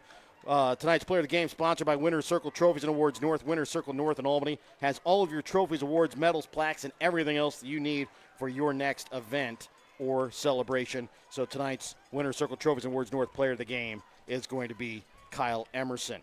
But before we go tonight, we're going to give you some scores from around the area. East Atchison tonight picks up the win over King City 54-6. That is who the Warriors will take on next week at Tarkio. And people might remember that's where the Warriors football season ended last year when they had such a great year. Went into that game 8-1 in the cold rain up in Tarkio and fell just short in that game. So the Warriors looking for a little bit of revenge in that one. Mound City tonight falls to Stanberry 42-8. At the last check, South Holton, Princeton in a little bit of shootout. Princeton, again, new to 8-man football, probably not used to scores like this, trailing 51-42. That's with about 7 minutes and 54 seconds left to go in that ball game. And also up north, right now, 4 minutes, 10 seconds left at last check. It was Platte Valley still leading Worth County 38-28. If Platte Valley can pick up that win, that's a big statement win for Platte Valley, and they would probably move to number 1 in the media poll and jump a Worth County team that everybody thought was a lock to be a state champion this year, or at least up in that conversation. Yeah, I think that would be a shock to probably everybody but Platte Valley. I mean, they probably went into it thinking they could win. I think if you ask just about anybody, they would favor Worth County in that one. But like you said, that win would put a lot of people on notice if that score holds. And like you said, that's probably good enough to secure them the number 1 spot, like I said, if it holds. Yeah, and we talked about it. It was going to be a close game, but you just kind of figured Worth County and their weapons would be able to pull away just enough. But right now, it is in favor of Platte Valley. Remember our game next week, scheduled for a 7 o'clock start. It is supposed to be another hot one again next week. Next week, Friday, I don't think it's going to be quite as hot as it was this week. So looking for a 7 o'clock scheduled start next week up in Tarkio against East Atchison. We'll have softball games starting for you next week. We'll have the game on Tuesday at Stanberry. That's a 5:30 start. And then on Thursday at Pattonsburg, also a 5:30 start, as we'll have some GRC West softball action for you here on Albany TV. And then if you get a chance, we won't be able to broadcast the games tomorrow at the Bill Hill Memorial Tournament here in Albany, but go out and root on all 8 of those teams that are participating in the Bill Hill Memorial Tournament tomorrow here in Albany.